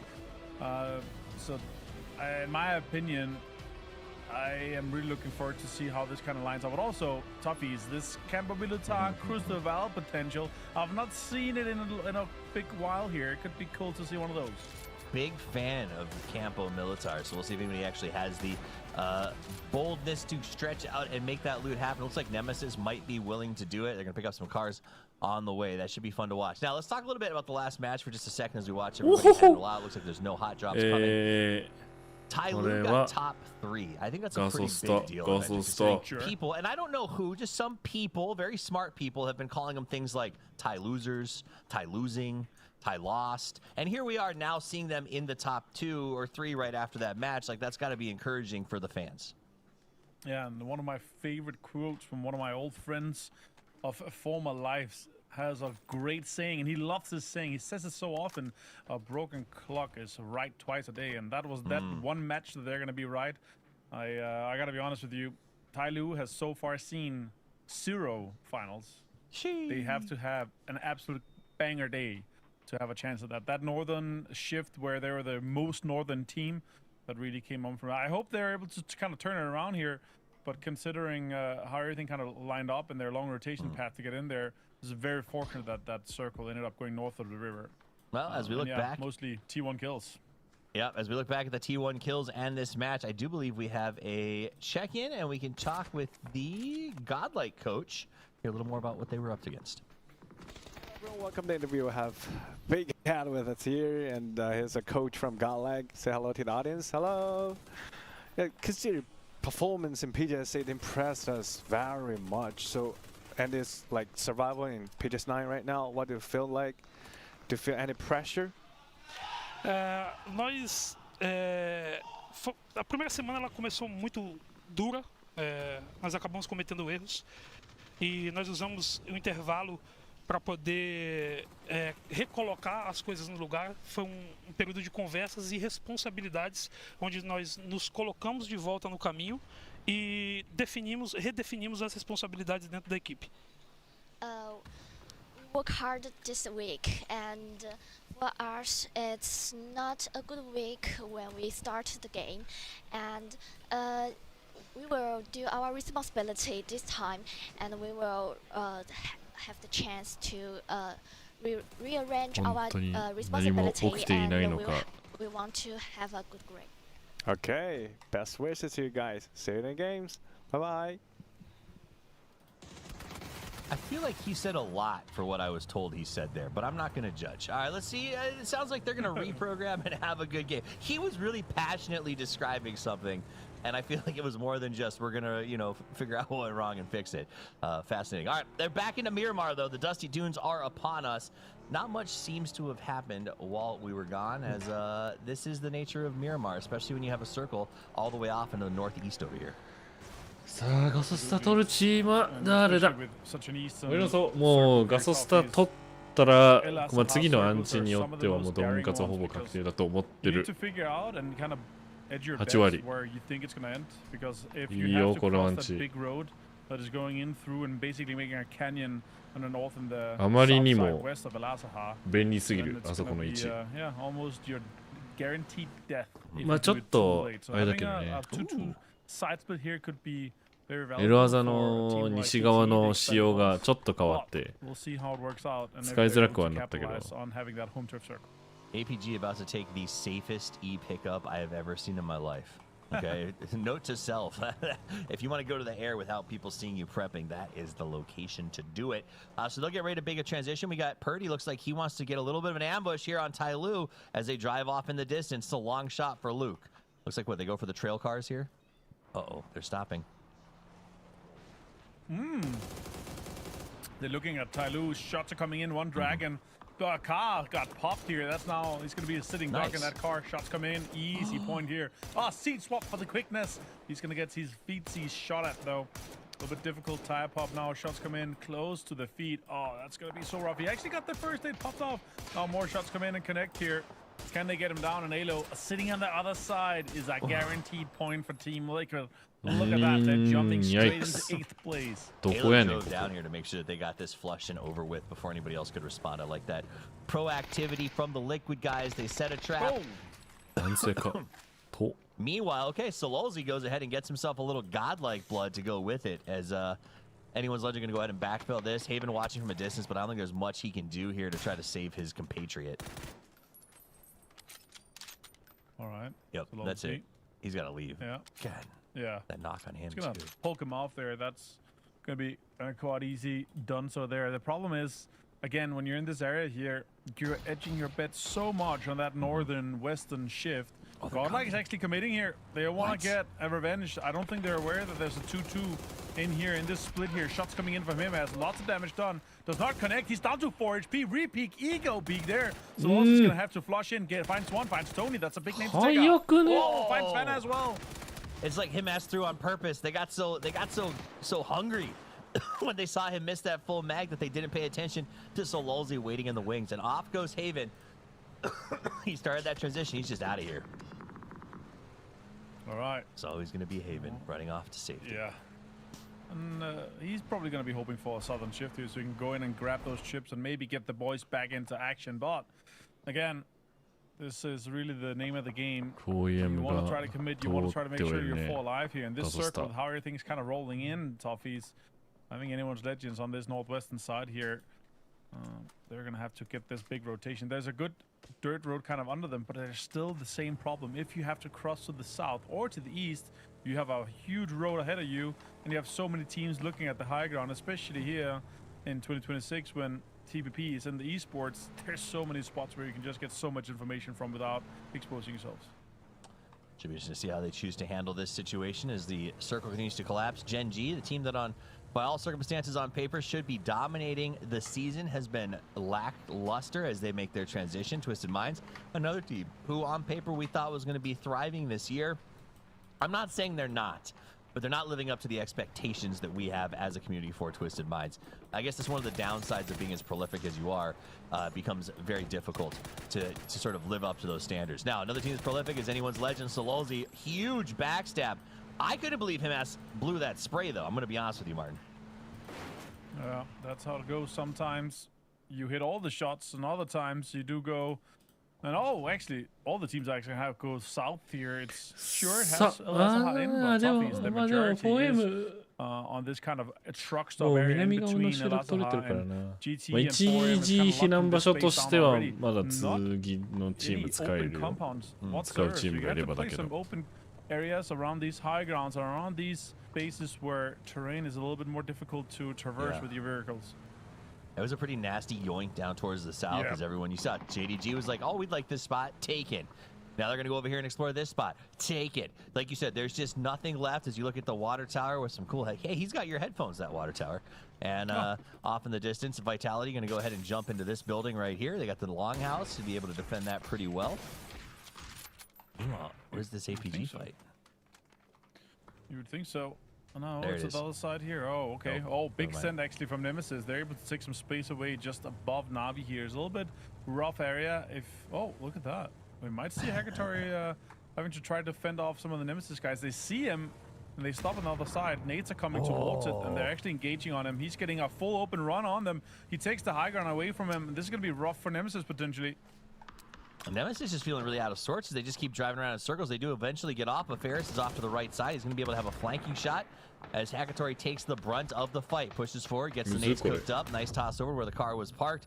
So set up tight and personal with Diffax. They got to play this aggressively. The Melman is in the car behind them, possibly loading up to come in and assist on the fight, as Navi just has top tier TP peak potential and a solid flanker in Ferris. All right.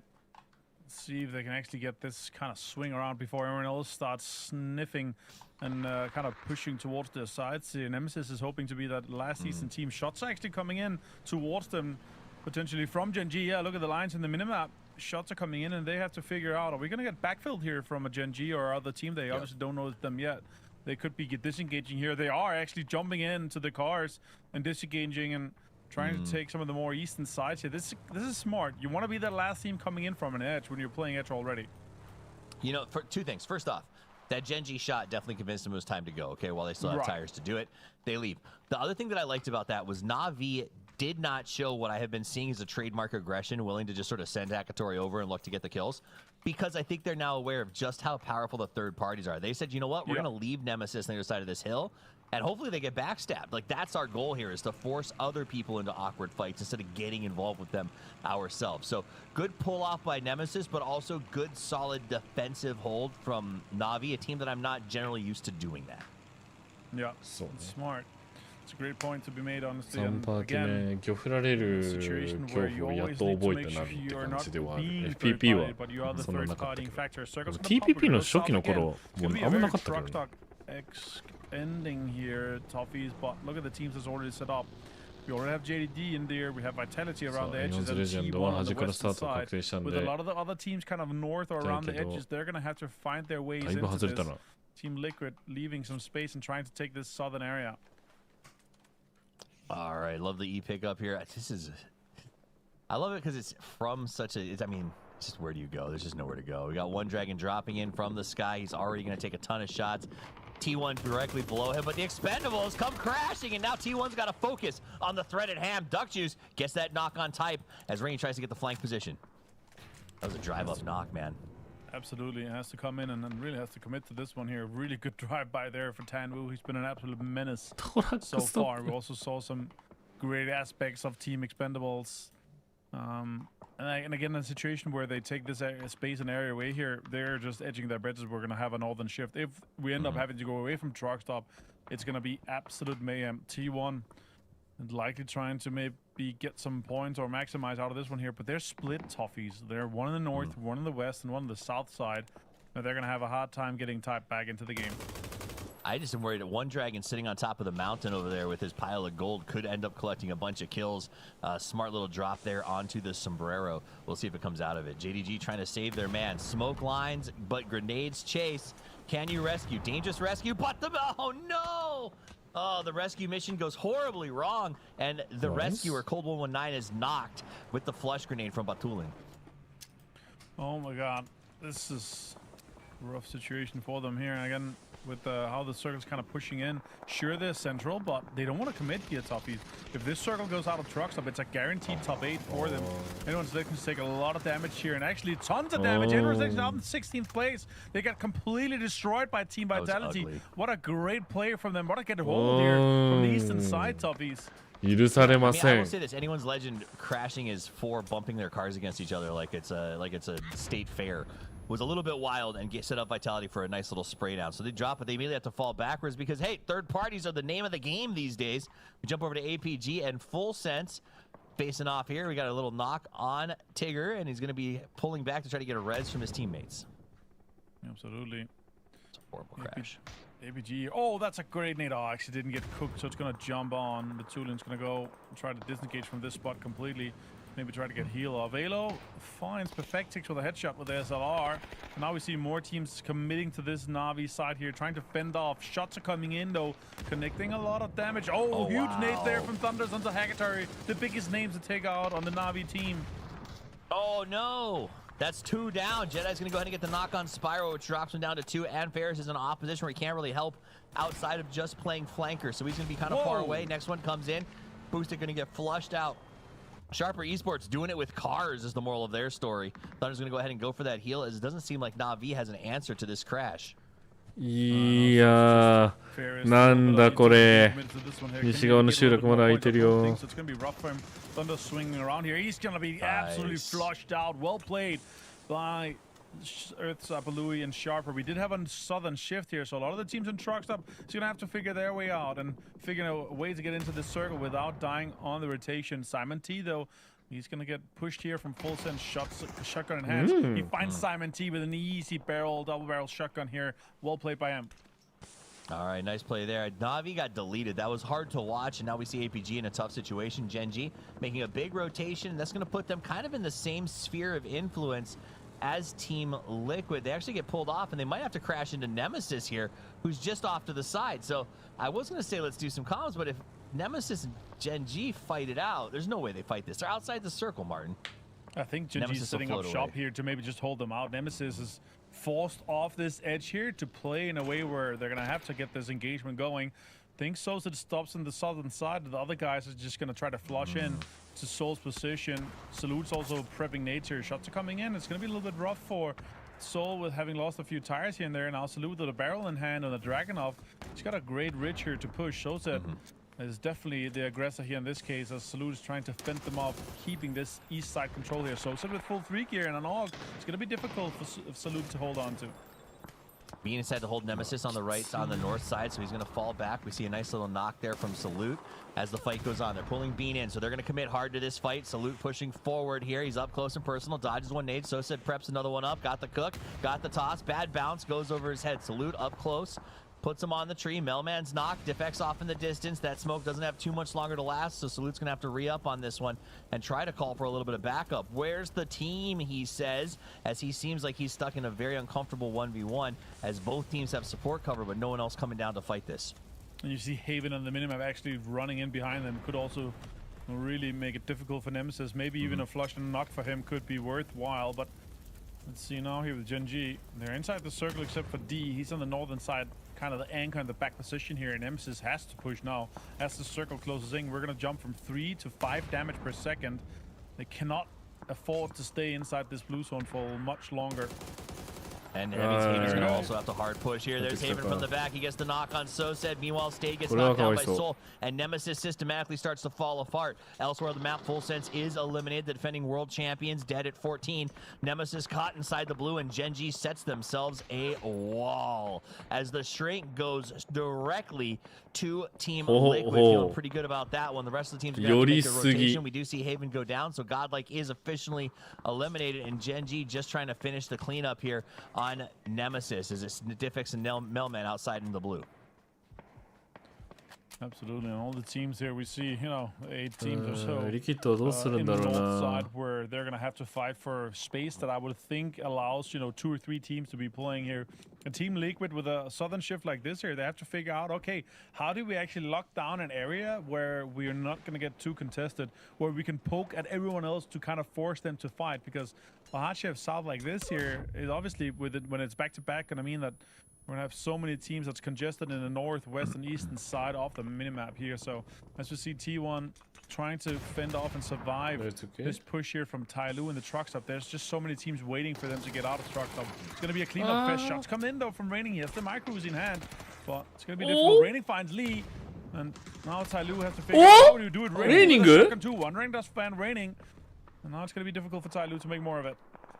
いや、2枚やっただけでだいぶでかいぞ、これ。ポイント的に。Oh my god, TPP の使い手すぎる。T1。Last man standing going in, trying to get some flushes. An example holding the line up on top just outside the blue. Gonna do a little extra damage. Tyloo is over, and End, I believe, is the last one standing for T1 in the blue. The Ticks will be aggressive, and he should go down. So, I mean, at this point, it's just going to be a surviving as long as he can situation as the circle continues to close. Let's check in. I believe we've got Team Liquid starting to face off against Expendables coming into their territory. I think we have their comps. Let's see how they're planning to play. Liquid no Wishi. They're playing like East in the Back never got rezzed, I'm pretty sure, in yellow. Back got flushed. The North guys got knocked out. What are you calling Shaq? Because I see them all three in blue. Back's on orange. I saw them take yellow. Blue might be a They're different on team. 3-man blue. No, Okay, it's them. heard. I saw Heard. them. Blue might be a They're different on team. 3-man blue. No, it's Okay, them. heard. I saw Heard. them. Heard. How did they Roger. lose? Our threat right now is waypoint, Luke. I'm gonna go browse southeast. There's gonna be a fight east. I hit. 何も分かんなかったな。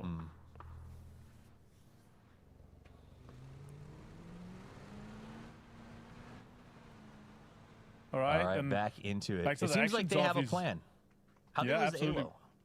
Alo? Losing Alo and having a BDM here is a little bit rough. If they were a 4-man alive, they could definitely finish off some of the teams getting to this spot here. It's definitely a play for position and kind of space control here. So, yeah, a 4-man could have been very valuable. If you see Earthsap Louis actually getting to 5 kills now in this game so far, we're down to 8 teams, and now placement points gets distributed.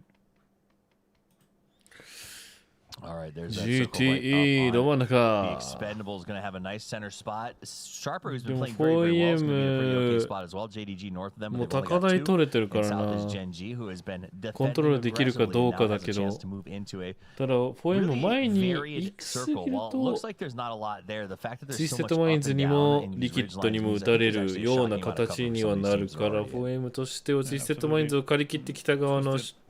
Methodically trying to hold on to this north エリアを取りたいんじゃない？実質ワインズはそれを分かってるから多分東と西側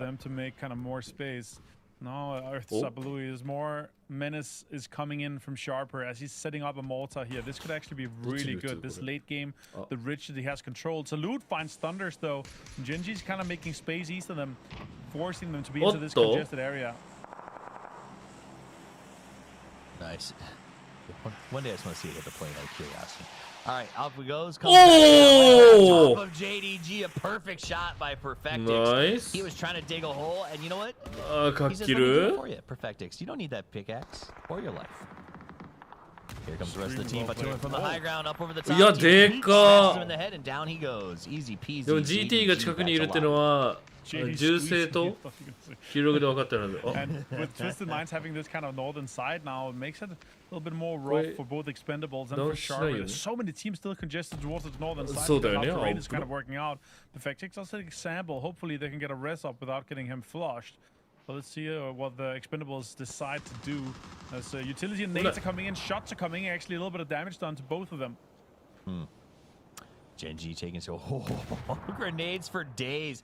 Gam the Expendables throws all they got, and somehow Batulin survives it inside of his little ditch. Tanvu's got the pickaxe out, gonna go back to his car fort that he's building. And up here we sneak. Lou taking grenades left and right, gets his queued up. 4M's being very aggressive with the push. Lou's looking for those sound signals, throws it to where he was, not where he's going. Meanwhile, Gen G and Sharper go head to head, but Sharper has eliminated Gen G on a huge crash takedown. これはリキッドとしては back to the fight with チャンスでもあるか。 Yeah, super well played by them here. Twisted Minds just really trying to fend off so many teams, trying to encroach into their position here. 4AM having the high ground, they peek over this edge here, makes it extremely difficult for Twisted Minds to do anything progressively. Pretty curdy now. Hands of thousand, hands of time. Keeping that for that long into the car is so valuable, and it's gonna cost Team Liquid another player after having lost Alo. This could have been their game for double-digit points, but this is making it really rough for them to get into more of it. I understand that Pretty Curdy was doing this because Sharper has just been in a huge fight. Now over to Twisted Minds and 4AM toughies. They're trying to be proactive, but here comes Lou, takes the head shot from Tanvu. off to the side. Gam, the Expendables is helping out 4M 4AM. 4M's got such a good spot here on the high ground, but they're outside the circle. They got to finish this fight and start making that transition. It seems like a fight for what's left, not a fight for the win. As Sharper's also doing the backstab from the top. I'm not sure what System Minds does to survive this. They're being shot at from all sides. Good nades out to try to buy some space, but really, it's just a last grasp, a last gasp, as everyone around them is coming down hard. No, absolutely. Now with the 一悶着してからこれ西戻ってもいい気はするけどな。Twisted Minds to get out of this. They're pinched. いや戻るのありあり全然あり。And with the Expendables taking space on the southern side, also denying any space here, could it be a Hail Mary send here? Actually, even it feels like they have sensed that the presence from Expendables has kind of died off a little bit. It could be a pull-up as well. Looks like it's a pull-up straight onto Sharper. いや焦ったと思うこれ。Ursapalui drops low. Patulin and Perfectix both come out and get a knock, and they turn it back around. They want to make a play. It's Sharper. Delete it as Perfectix comes out. It's the lone man standing. They were limping. They were hurt, and now they walk away with at least a bunch of kills to put in the hopper. As Liquid goes, where did they come from? Yeah, extremely well played. But it's just the Minds here to disengage himself here. But shots are coming in. It might be too much. Team Liquid putting out so much here with the blue zone as well. Sharper does get the most of it, but Twisted Minds did get a point from the pull-up here now. Team Liquid is going to be able to get up with 3 guys and now biking around, actually in the circle. Can they put pressure onto 4AM and the Expendables? It's down to a 3v3 before, and there's a BRDM in play on the hands of Expendables. That was the liquidest liquid to ever liquid. As Purdy runs around, you got Luke just riding his bike, stealthy, moving around the map. GTE seeing if they can make something work. 4AM ecstatic with how this has gone. I think they thought they might be over with when they used all that utility, but then all of their opponents just knocked each other out. Luke 12 gets a nice knock there on Hasameme, and now gets another repeat, gets the nade set up. Gonna go ahead and throw it forward, and 4AM falling apart. Absolutely well played here. 4AM losing so much. Good little dip here for them, but with the right nade comes into the right spot, it's gonna do so much damage here. It felt like they had the upper hand here, but utility and pressure from 2 teams at the same time makes it extremely rough for 4AM to make any more points out of this one here. Sure, they did get some kills, but they were hoping for a win here.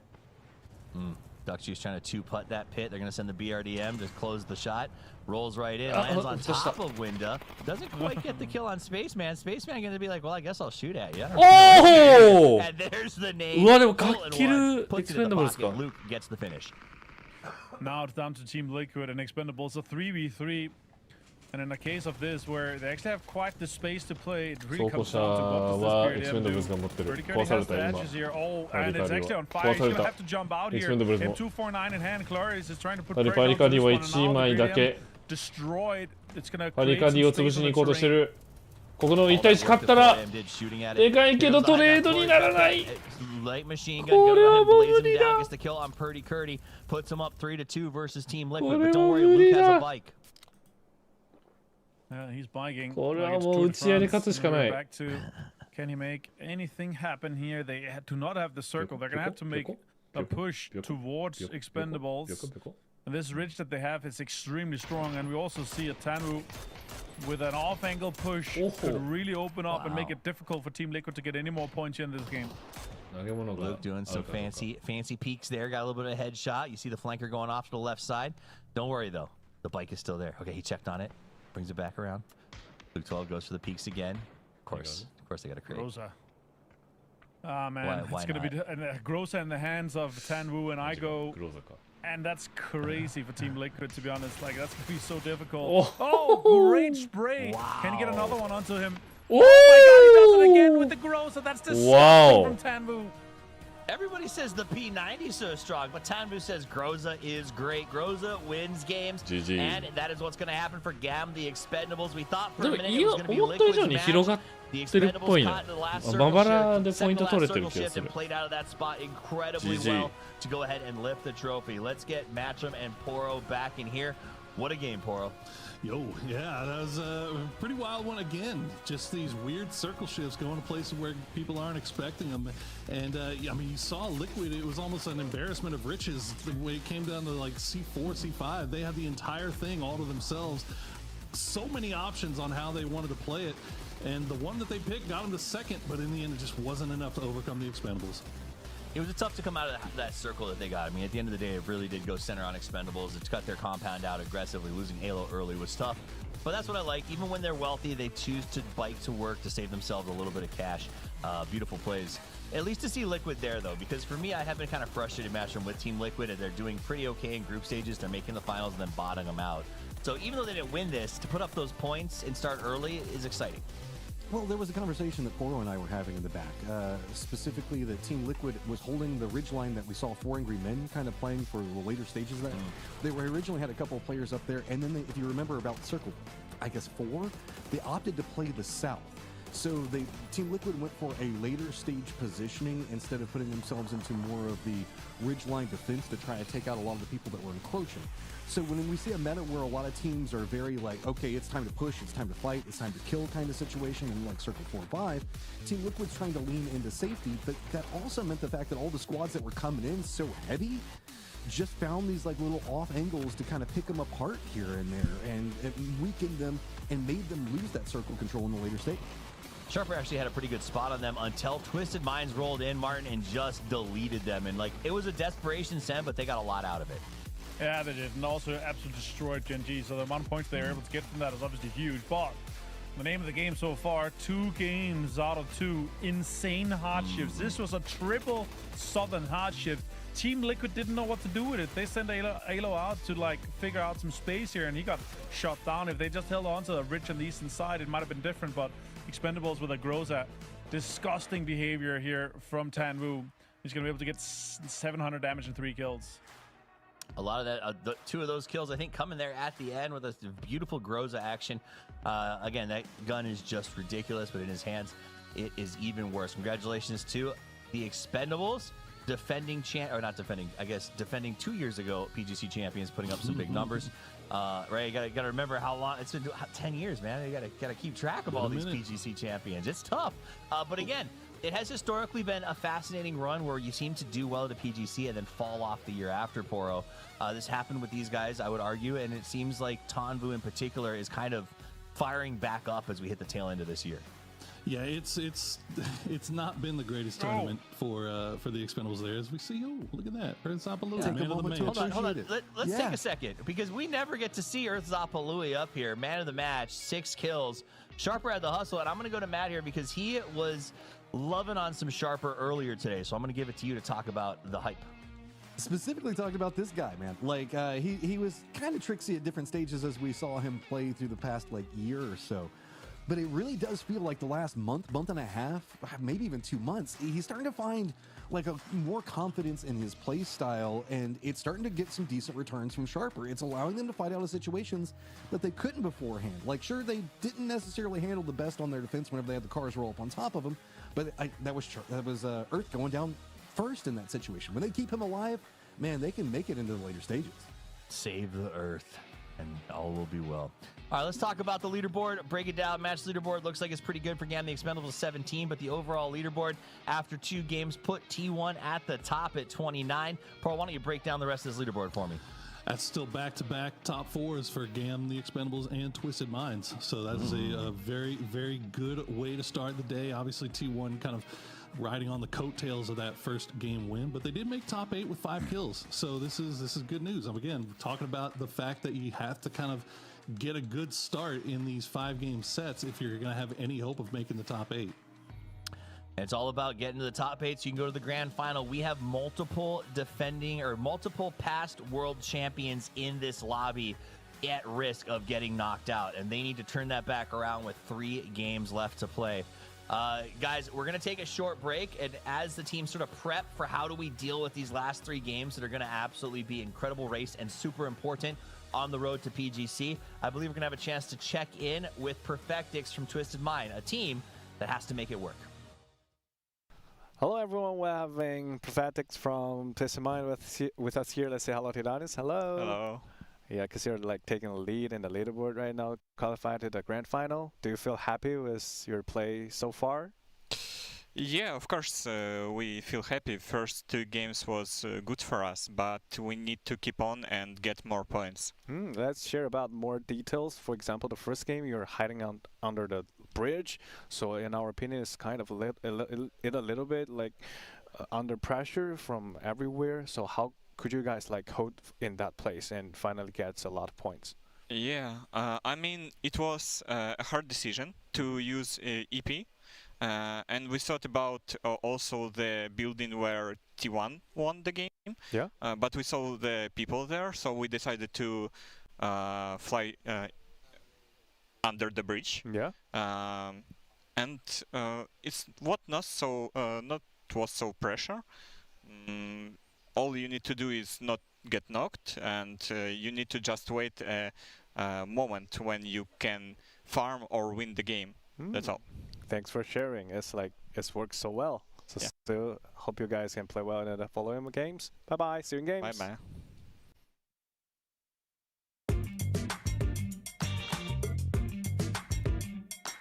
Welcome, good seven Shrimsy. How do you feel like right now? Good, yeah. Excited. What were you happiest with as a team after final stage? I just like that we're not super impulsive.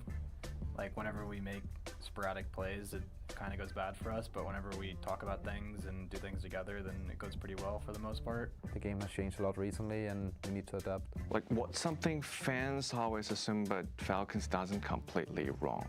The biggest misconception that people have is because Tig is like the biggest streamer and he's like the face of Western PUBG, and he kind of has like this, I don't want to say like aura around him, but he's like, you know, people will come up to him and he has like this insane personality that they always think he has this insane ego and he's like kind of rude to the team and stuff like that, and that's just not true. He's a really good teammate. So what's one area where this team still feels it can be better? It's the balance between when you want to send it to the middle and play for the circle and when you want to play for kills and play on the edge. That balance is like nearly impossible right now because you used to have so much map knowledge from 8 years of playing the game. So having to adapt to that is nearly impossible, but we're trying our best. I think a big team that we respect in general nowadays is Geeke. So they've been playing TVP for a long time. They kind of all stopped playing FPP and just kind of was playing for the fun of the game, and they stream a bunch and stuff. And now they're one of the best teams in the world, in our opinion, I think, as a team. Imagine you could invite any PUBG player in the world to join a dinner tonight. Who would you invite? I would invite Inonix.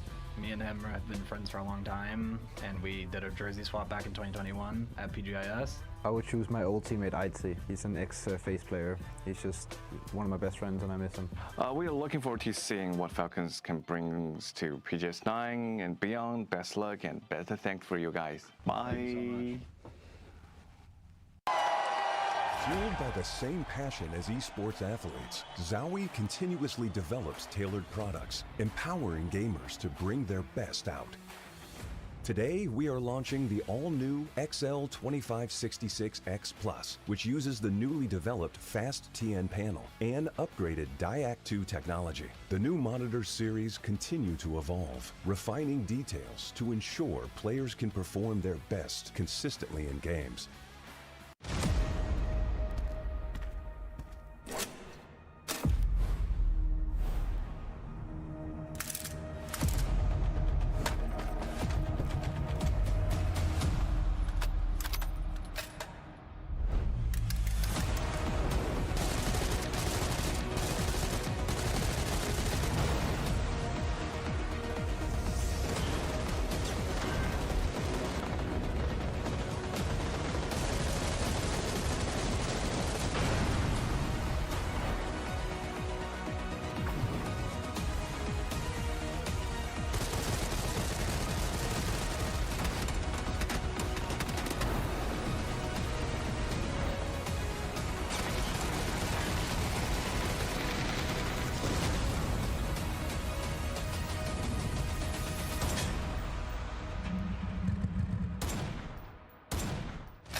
We got next, we ready to flex, we're ready to rock, give it all you got, we got y'all rockin' to the top, can't stop it, must be off your rocker thinking you gon' stop us.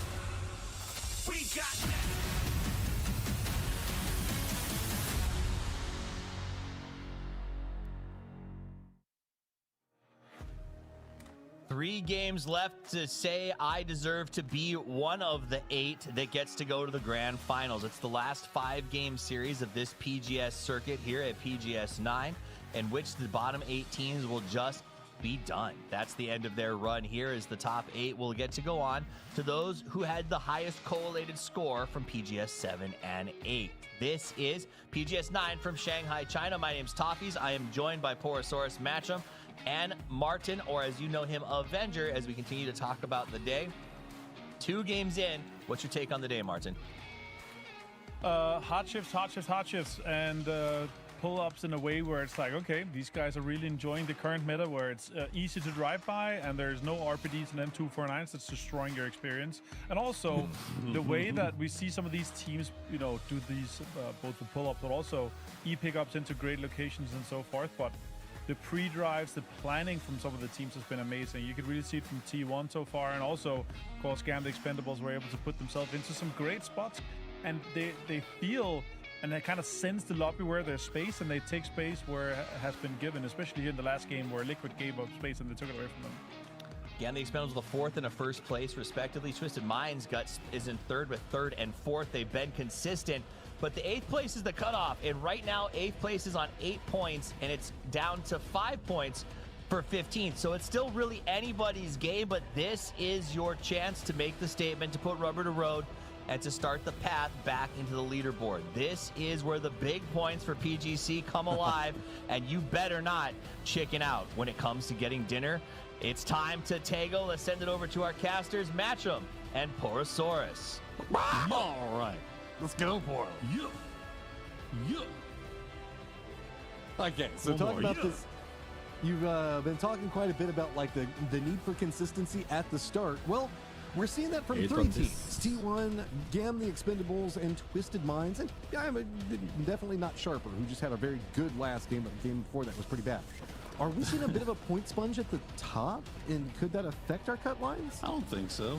I don't think we've gotten point sponge area just yet. I mean, it's only 2 games in, but we didn't see back-to-back winners or anything like that. So I don't think we've gotten quite to that point yet. So I think everybody should be still going out there and trying to get as many kills as they possibly can, because that cut line is still looking like it's probably going to be around that 30, as we get to see yet another early game long range snipe here. But once again, it's not going to pay off. Yeah, just the vehicle dust-ups being pretty predominant, the early sections of it, and haven't led to too much. We will keep an eye on this whole Sharper Gam, the Expendables situation, as well as 2 players for Godlike, just down south of the Expendables. Circle Pops doesn't go all ocean like we've been seeing it whenever we've been seeing the Southern Tego spurt, so it's a bit Ohyang centered. 10分の1は使えないぐらいかな。いい感じじゃない。Not too shabby. Not too shabby. We see the VSS and Duck Mice, and we saw late game VSS coming out from D, from Gen G last time around. I was excited to see that. Always excited to see a VSS in the late game. As unfortunately, it didn't work out too well for Gen G in that push. But I like where their heads are at. Like, they're wanting to fight. They're wanting to take these fights. They're getting kills. It's just been 2 kind of rough late game fights on the edge of circle, and I feel like we've seen a lot of that here. Are we hunting Tony? I think so, because Godlike was over here with this drop. Remember, they did this 2-2 right down below them. Yeah, this was a planned pickup coming up from Godlike, so pays off. Hwang F already going to be out for the Expendables, and that's going to make potential drops going forward a lot easier, because we have been seeing a lot of Tego in our rotation. There's another rotation. Nice. Do a barrel roll. Okay, JDG. Do a barrel roll. Hey, guys, did you know if you do a barrel roll in Google, it'll do a barrel roll? Did you know that? That's an old school thing. That is, I mean, we're getting a Star Fox remake for like the 2nd or 3rd time, so yeah, I guess it'll be modern culture again to make barrel roll jokes. Yeah. Here within the next year or 2, we'll have to see how that boomer, goes. Like low key. Well, no, I'm with you. You're I'm not the one wrong. that did the voice. You just quoted something and made a Google reference. I referenced like the Nintendo 64 version of it. So, all right, man, stop video game mogging me. Oh yeah, because I'm so worried about, like, what is it, Star Fox references from back then. Oh, Blue Chips getting demolished. As this is going to be an airport push and retrieval coming up from Godlike. Probably going to be Huang F if I had to take a wild guess on it all. So the way that we see this all getting set up, Vitality is going to have inside track to Ohyang. The hillside to the northwest is going to be extremely strong in the circle as long as it stays in. It looks like Team Liquid's going to be playing over there around that Buksan Sa positioning. Just to the south of that is where we often see a lot of teams like to play and keep more comfort outside of Buksan Sa. We also do have kind of Kanyuang and the hillside that's to the north of that, but it's right along the zone wall, so I don't think that anybody's going to be using that except for maybe a stopover to get some information before pushing into the circle. South, it's got a couple of footpaths, but it's a lot flatter in general. So the northwest and kind of the north is where I would be expecting a lot of our teams to kind of cluster. 倒された時に野良にそのまま味方のブルーチップ持ってかれるの嫌じゃない？ブルーチップの重さ10倍ぐらいにせん。They're actually going to have an opportunity to even loot up a little bit more should they decide to. You see Twisted Minds pushing in. This is Twisted Minds keeping everybody together again. And I think that's having to do a lot with what they're having to play around on this northern side. We've seen them kind of run into early game scraps, and T1 already taking shots over in that direction. But I think this is just kind of teams starting to learn, you know, what you can and can't get away with here on Taego in certain parts of the maps. And these hills are just so dangerous to play around because you just never know what is lurking on the top of them, as Navi might be about to find out the hard way here. You had to make some assumptions that there were a couple of shots that came out from over here. I think that this was just trying to see if they could bully anybody out. And T1 doesn't want too much more of it, so they're actually going to retreat up to the north. That might give Twisted a little bit more breathing room than they had just a moment ago, because with T1 kind of surrendering the higher position on that hill, there's going to be some opportunities. Team Liquid, of course, hanging out in Buksan Sa proper, so they're going to be pretty fine. Two of them are. The other two are way down the south, just off to the west of Ohyang. So a big, wide 2-2 split early on for Team Liquid. Never. I know. We've seen this work against them before in the past. We'll see if they maybe can sneak something here. Obviously, they know about Navi. As we check in now with NMSS, they're wrapping on the southern coast. Looks like they should have a fairly easy pack in on that coastline just past Songam. Depending on what Anyone's Legend does. Anyone's Legend, another team that likes to be very wide split as they make their way into these first circles. They just go full on firing line. They're like old school military. They just stand in some type of wall and walk at you and slowly try to pick you apart. When it works, it's great. Whenever it doesn't, the center falls apart and we'll have to see. So with that 2-2 split, it's going to be full Sense also running a 2-2. It's going to be pretty close to the Nemesis, going to be wrapping in. Full coastline all the way down to the south.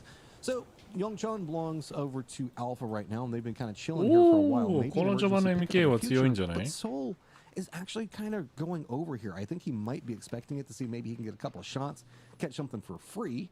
The Expendables are going to be coming into the north, kind of around Kanyuang. Sharper is going to be rotating in back behind them, and Godlike both. Tai Lu has got vehicles, so I'm assuming they're going to vehicle drive in, but Genji is in this positioning to the north. I feel like this is a setup for a potential trap.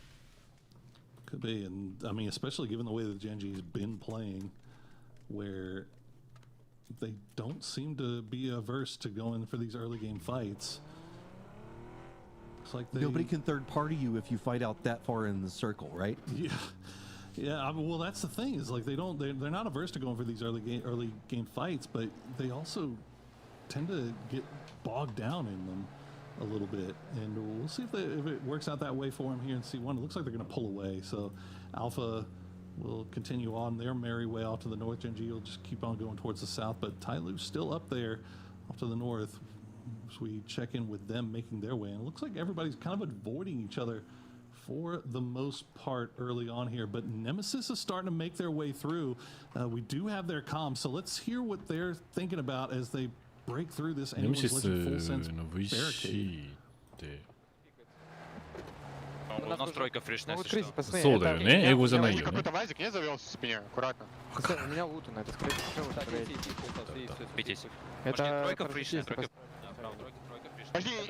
回し切りラインが30ポイントぐらいじゃないかなとは思う。マインドのこと。30ポイント取れてればもう大丈夫でしょうっていう感じ。На двойке тачка стоит? わかんないんだよね。何言ってるか。Slightly rebuffed to the north, so they're just going to go ahead and try to continue to regroup. New circle should be popping in just 1 second. Are they going to get enough territory? And yeah, they are. Like that. They're going to have that area just to the north of Hospital. Is anyone's legend going to regroup because there are threats nearby and things to shoot at? To the north, though, look at the cluster teams. 4 Angry Men, Twisted Minds, T1, Team Liquid also trying to regroup, or they're going to have NAVI on top of them. Alpha also looks like they're just cutting along the same area, while Vitality, it looks like JDG are going to be watching. Worried about T1 here, but that terrain is allowing all these teams to kind of make rotations right next to each other and for the most part avoid each other. T1 actually going to turn around, and this might be trouble for NAVI as they leave Buksansa. I think they might have spotted something in there. I mean, it's like watching a flock of migratory birds. They just they see a hawk, and then they all just immediately turn into a different direction. And it looks like they'll avoid each other now for the most part. As Twisted kind of in the same boat. I think they were getting shot at from Ohyang, and that's going to force them down into these trenches here temporarily. The epitome of circle the wagons, because everything's getting shot at right now on both sides of it. You saw T1 and Twisted both just a couple of meters across from each other. Unfortunately for Twisted, they're in the lower section of the hillside, though, so T1's going to have a little bit of space that they get to work for, while 4 Angry Men, you know, you're taking the pot shots at Twisted Minds, still on a little bit of a roam. We have Sharper that's trying to come in from the east. They might get gate kept out by Godlike, but if they go far enough south, there's a couple of foot push positions that they could have played, a couple paths over there that could be fine for them. The Expendables also going to be coming in more to the northeast. They could be ending up on the other side of Alpha, as Alpha's going to end up next to 4 Angry Men. Jinji, Tyloo, I guess the more dramatic movers that we could be looking at inside the circle, as it does look like Jinji is coming up back behind NAVI in that Buksansa positioning. Yeah, T1 in kind of a interesting spot here, and he looks like they're just going to bail on this, trying to take back that top of the hill. That's a lot of vehicles lost. Yeah. I mean, it's unfortunate, but they get everybody out of there, and that's what matters here. Is JDG kind of had eyes over in that direction for him as well, but you see now they are going to spot out T1, get a good idea of what's going on around them. They have that high ground here. You see Team Liquid. We'll find a nice compound just off 集落欲しいよな。スプリットしてる感じがあったら冷たいし、スプリットしてるチームね、今2チームぐらいいる。Anyone's Legends とフルセンス。フルセンスはだいぶ潰されそうなスプリットしてるよね。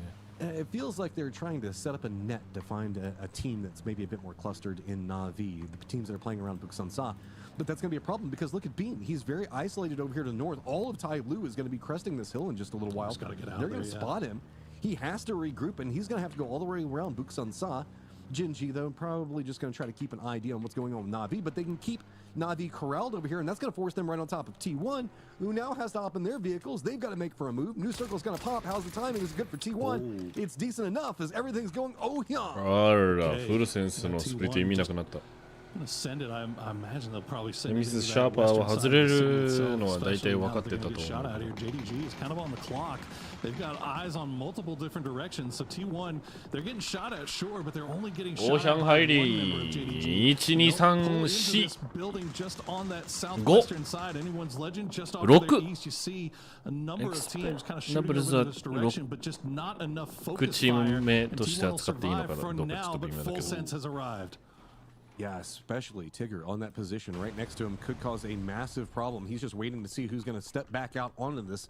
So there's a couple of shots from JDG are going to slow down the pacing. But, I mean, we do have to keep an eye on what's going on with anyone's Legend in the middle of all of this. Yep, Sololzi spots out Raining as T1 didn't like playing right on the edge. They felt that maybe they would get crashed. And instead, it's going to be the center that's a problem. Raining goes down. Type eats a ton of damage. That opens up more space for Full Sense to kind of navigate. And we still have all of the rotates coming in from the edges of the circle. We still have the Jinji NAVI positioning. We've got Sharper that's trying to find their way in. They're going to be pushing in right next to Vitality. That's going to be over into the east. And then due to spotting out where Sharper is going, Nemesis is having to play more into the east, and that's going to be where make a move towards Ohyang. But Jinji still dealing with NAVI over here in the northwest. NAVI a little bit split here. As D will drop down that offensive smoke right on the rock. He knows that Spiro is there. Try to force him away. He's going to make the push in here. Very aggressive positioning here from D, but Soul has his back. Will get shots from behind. D will try to make the push in. He's going to spot him out. Nicely done by Gen G. He'll have to drop back down into the smoke, though, as Ferris had an angle. Meanwhile, Soul's going to spot out another one. A number of just 1v1s, 1v2s going on in this fight. But it's up to the north. Ferris to stay back behind, trying to keep some control and safety for Na'Vi. And that's what forced Gen G into a more awkward situation. Gen G is handling it well, though. They're responding multiple fronts on this, but Team Liquid's realized that there's a firefight that's going on to their north. It looks like Purdy Curdy and the crew are moving out to see if they can get involved, while Hakatori does get the flush onto D.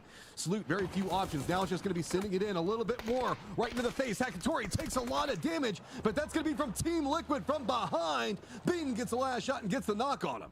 And now Ferris all by himself up to the north. He's going to have to pull away and just survive a little bit longer if he can. Gen G, meanwhile, will try to reset and actually just going to try to hop into vehicles and just get out of here, as they don't know exactly how many members of Team Liquid are up here keeping eyes on him. But now you see Twisted Minds also has an angle. Get the tire shot out there.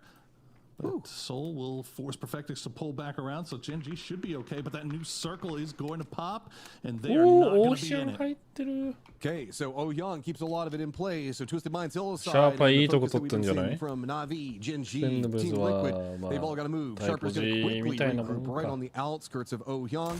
Looks like Nemesis already ちょっ kind と of わか has んない that ね set 強いか vision. どうかは Godlike got away from them and just had to move アルファ to, も I いい guess, 感じ I ネ don't メ wanna say シスもいい感じだ open-ish けど areas to the northwestern center. 来たばっかだから穴作れてないだろうし北側から回ってくるチームがいたら戦いになるかもしれない both sides taking shots at Gen G, just trying to get into the circle. JDG is going to be the focal point. ナビはねわかんない under control, and there's the explosions. Gen G's just got to 説明できない stop この anywhere that they can find この because メ the タはね crossfire on them is ちょっと分かり absolutely にくいしょうがない部分が多すぎて in through that gauntlet of 4am Twisted Minds. 前までのその自分たちからファイト仕掛けに行くぞ TPP でもみたいなのが見られないから Impressive in and of itself. Twisted Minds, meanwhile, still hanging そ out れ with that 他の high チーム ground. が They're gonna have to move TPP あんまり eventually, 慣 but れ they て know なかったっ exactly ていう where 大 everybody 前 is. They 提 know が what あ Bean is. っ They た know か what らな Godlike 気が is. する And they also know that 4am is still lurking off to the north. As we see Team Liquid will get that revive. They'll get back on the move. 4 strong coming in from the south. Where do they go, though? It looks like they're teasing the idea of Oh Young, but that's going to be full sense. Anyone's Legend and Sharper all on a good defended position. BRDM going to be used to scout right now, and that's what Kurt's trying to figure out. He's going, okay, well, the East doesn't feel too good. Sharper's going to have that a bit more on controlled. So instead, they're going to use the ridgeline right along the road to see if they can get some distance away from Sharper, run in. That'll give them at least a good stop off. But Sharper's already trying to counter move around that. Looks like they're trying to see if they can get into a nade position because they know exactly where Team Liquid are going to stop at. Jedi's already got the nade prepped up, but I don't think that they got there just in time. Oh, Shots from Earth are going to connect onto Luke. He's going to go down. Nade's going to come rolling in, connects with the BRDM, but they want to keep Luke. Got to jump back in. Timing, explosion, near on as perfect as you can get. Where do you go next? Because you're going to be pushing from the frying pan into the fire. There are so many teams in Ouyang. They absolutely knew to expect that, but what a shot from Earth Zapalui to get the knock before 怖くね he これ the BRDM. They マジ knew it was coming, and now they're just going to push right into Vitality, full strength, and they'll hop out the BRDM, hop back in, try to get a read on what's going on here. They're just dancing around, but Levante will spot out Cowboy. 何がやりたいの Cowboy's going to go down. The rest of the boys just waiting for the これ eventual 何 grenades to pop off before they come out. 何やってんの But こ they れ gotta come out now because that BRDM is starting to smoke. Halo's got nade prep. Door gets closed by Vitality to deny it. He's got to move back forward. Tries to go for some sprays. A lot of damage. Comes out. Gedrux gets a knock onto Halo. And now it's just poor old Purdy Curdy and his BRDM that's pretty busted. He's just trapped in Ouyang, and the explosions are going off around him. Even if he can get out of this, it's going to continue to be punished. All the Vitality on the chase gun, and he is just running around, seeing if you can find no nothing. So down south, so pops, it's going to be abandoning Ouyang, and that means that this urban firefight's got to pop off. Young, all the teams that sent it しか in も now オーヘン have 外 to れたし leave. まあシャーパーは動きやすいだろうけどオーヘンの中のチームはもう Manages to survive until the もう end. 戦え Navi does get もう戦おう eliminated かもう as Ferris gets spotted out. Bean still alive here. 中に入ったら出にくいっていうのは分かってなかったのかな Looks like they will be able to stick that res onto example, but only just. as何や they're ってん trying の to, しか出てこなかっ they're た trying to 本 position 当に themselves in a way where they can kind of take advantage of anybody that's trying to escape the city. But Stanidol has this dirty little off angle, and Twisted Minds can't really do anything about it. JDG as well as Vitality are the closest defenders to the zone, and they're going to be watching everything that's going on. Ouyang back behind them. Oh my god, JDG からのグレかよしかも。 Gets knock on to Lou. Full sense coming up on the other side of it, and this is just 両方取られるねこれ。 getting whatever you can because you know you're about to walk through a meat grinder and it's going to be a bloodbath to try to step foot inside this new circle. Slowsy's got himself Panzerfaust up and ready. T1's going to go ahead and get eliminated while all this is happening. Sharper actually kind of counter moving around the outside of all of this. Vitality's got two players that are still up, going off of everything from the team of Liquid positioning. A couple of shots in between. Slowsy's not going to lean into the Panzerfaust just quite yet, it looks like, is everything for Vitality is just about timing, and Anyone's Legend still has some defense back behind him. And I think that Anyone's Legend is just going to try to slow back down the pacing, and this works out great for Sharper. Vitality ゲットロックスが真ん中行った。 Yeah, まだ味方戦ってんのに。 Anyone's Legend could really even do right now. I mean, they're pinched between multiple teams. JDG doesn't have to leave their building just yet, and they're just holding windows, holding angles. You got Full Sense on the other side as well, just playing the edge. And Vitality, they're down to Quizzy. But Quizzy could cause problems for, well, not down to Quizzy inside the city. They do have Gedrox inside the circle already. So Quizzy just going to try to get points here, I think, more than anything. But it's really just a question of what can JDG do. Cold 119 already 3 kills, and he has eyes now for Full Sense. Full Sense looks like they're hopping in the UAZ the other side. That's going to get pretty punished. That's going to be 400 men. Cole holds the wall, plays it patient, pays up big. Already finding one. Punishment comes out. It's going to be Thanadol that gets the knock on to Cold. JDG has one player down. How do they want to handle the defense? They know that Anyone's Legend is looming back behind him, and 4 Angry Men are just demolishing any movement over here. Full Sense is getting picked apart, and JDG just kind of has to watch it all. You always wonder who's going to be the squad that has eyes on these teams fighting their way out of the city, as they will use whatever utility they've got left. It's not finding the mark just yet, but the blue zone has arrived. Solozzi playing the wall, looking for any hints of JDG. He's got that Panzerfaust in hand and does not want to leave it to chance, as he'll peek through the smokes, in between the smokes. Thanadol. Not gonna find anything just yet, but Thanadol from that backside, Full Sense, they're down to just one. Alpha And they are doing Gaming work here. Alpha もだいぶポジションいいけど。 Time to heal up, and JDG, oh no, Solozzi, this is dirty. Putting the C4 in just to cause even more problems. Okay, what do? You've got to finish this fast, and you've got to get out of point. You know what is going to be coming. So JDG looks like they're playing more into the north. Being 4 Angry Men, still keeping an eye on it. Oddly enough, Sharper was taking shots at 4 Angry Men, slows down the pace, and C4 is going to go off. Doesn't connect, but does get distance. And that's really what Anyone's Legend wants. Spots out JDG running across, trying to get into the circle, but it's going to be Nons. Going to spot out Himas. He's going to go down. シャーパーネメシス西東側で有利の2チームだったけど。 on top of them, and that opened up more movement for 4 Angry Men. Nemesis made this crash, trying to take advantage of Sharper while they were looking the other way, and they get taken by surprise. Now Melman all by himself, and Tai Lu is going to see that, and they are going to rush immediately, pulling out the grenades. They're going to sail a little bit too far. 跳ね返ってきた。マジ？アンラッキーやん今の。アンラッキー？ラッキーやん。 They get repelled. Sharperめっちゃラッキーやん今の。 each other now. Tai Lu, though, I'd have to say has the harder way to get into the circle. We're looking at just kind of one of the cuts of the rice patties over here, and it's going to be Sharper having to deal with Anyone's Legend one side of it, and they have to make sure that they respond fast. Tai Lu's still going to be back behind him. Art does get the knock on Sololzi, but Delwyn gets the knock onto Thunders, and it looks like there's an opportunity for Tai Lu. They're trying to move in very quickly. Thenowant's realizing that there's going to be a problem back behind him, but he's got to focus in on Anyone's Legend. Delwyn, Himas running in. Earth going to be the guy that's trying to hold them back. Tons of throwables coming out, but they're not going into the right location. I think that Tai Lu has a bad read on what's happening over here. Is now Delwyn trapped up against the blue zone. Has got to move right into Sharper's face. Oh, Delwyn's going to go down. Yeah, he has a good effort. It's down to just Himas, as Anyone's Legend is eaten right now. 6 kills. But what else can Himas do, as he is now on that south side all by himself? Sharper down to 2, and they've been doing a good job of holding the line. Good enough to put them in 3rd place overall on the day, and now they'll turn their attention over towards Tai Lu, who once again has found themselves in good position, but they're just not able to make anything of it. 0 kills now, and now Hausker is going to get knocked by Pau. Yeah, Alpha comes in aggressive on that. They saw that movement and instantly respond. Look at the side angles already coming up from Tycon. This is a denial of positioning. Tyloo wanted to try to use the rice paddy and set it up, but great nade comes up. Lee's gonna go down. Counter move perfectly timed for Alpha, and they could feast over here, but a new contender approaches. If they stay too focused on Tyloo, Sharper might be able to find some vision on what's going to be going on with Tycon. And Alpha is just taking advantage of the fact that 4AM decided to wrap down to the south on that western side. Alpha has so much room to move around as Kedrock's going to get taken out by a mortar. The blue zone's right on top of Lee and King Kong. Lee will get re-knocked. King Kong will have to go for the heal, but it's not going to work out for him as Tycon will get that one. And Alpha Gaming now up to 6 kills. And if they can take down Tanawat and Earth Zapalui, they got to do this. They got to do this clean, though. Oh, it's Tycon. He's running up bold right through the smokes, trying to see if he can get an angle on Tanawat. Not going to go ahead and go down just yet, though.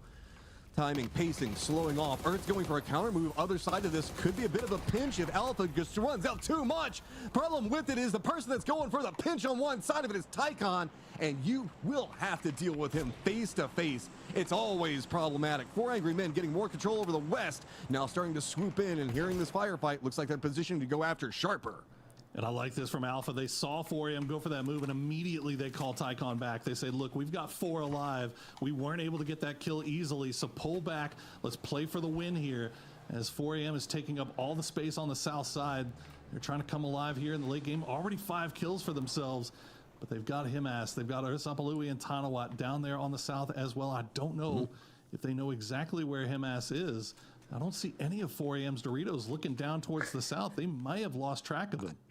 I love the read on this coming up from Alpha. They said, okay, the weakened squad's going to be over into the east. Tycon, we need you to come back over the west. Keep an eye on what's going on with 4 Angry Men. Problem is, the western front for Alpha is going to be just on the other side of the circle from them. Like, they still need to get in. There's a ton of crates that could be down in front of them to provide some level of cover. But 4 Angry Men have their own problem, and that is a sneaky Himas that could absolutely wreck them if they're not careful. Just crossing right across the field. So Sharper managed to handle the push coming up from Alpha. Kudos to them. So they've got a little bit of the corner that they can hide in inside of the rice paddy for safety for the time being. 4 Angry Men, though, going to be very close just to the west of them. And Alpha has managed to find this 2-2 split and find some successes with it. Oh, this could be real bad for 4AM. They lost track of how many people, I mean, and who could blame them? So many teams trying to fight their way out of that city. They just did not know that there's one more guy, one more snake in their midst, and he could cause huge problems here in the late game. The circle does pop. It is going to favor Alpha's side, and Sharper now in a little bit of trouble. What will Himas do? No grenades, no offensive utility to speak of, so anything he gets done, it's going to have to be on gun skill alone. Drop the backpack for a better profile for crawling through the grass. That means that ammo is going to also be pretty limited. But he has pretty close range positioning. Duck Mai going for a couple of shots to see if they can keep the corralled positioning for Sharper, because Sharper can't move up to the north. That means it's going to be them having to converge into the 4 Angry Men positioning. That works up great for Alpha. They're just trying to keep these two teams corralled as close as they could to each other. Technically 3, but I don't know if Alpha knows where Himas is, because only Himas knows where Himas is. HS, you got a problem brewing behind you. I dare you to pull a trigger for a couple of seconds. Oh, they try to go for it, but Duck Mai the combination by our powers combined. さあ、おかしいと思ったのでしょうか。両チーム後ろ乱すんじゃない？そんなことない？ And now there you go. Tycon strikes. Shen is gonna go down and Himas. 4M のこれアルファ有利だね、だいぶ。グレーは無駄になるね、それアルファの。 More utility will be sent over in their direction to try to slow them down. This is a pretty messy area to fight in. You can see just with the tarps all set up this way, it kind of does make a lot of sightline blocks. 残り9人で Makes it a little bit easier to make foot pushes. So Simon T trying to be up above all of this.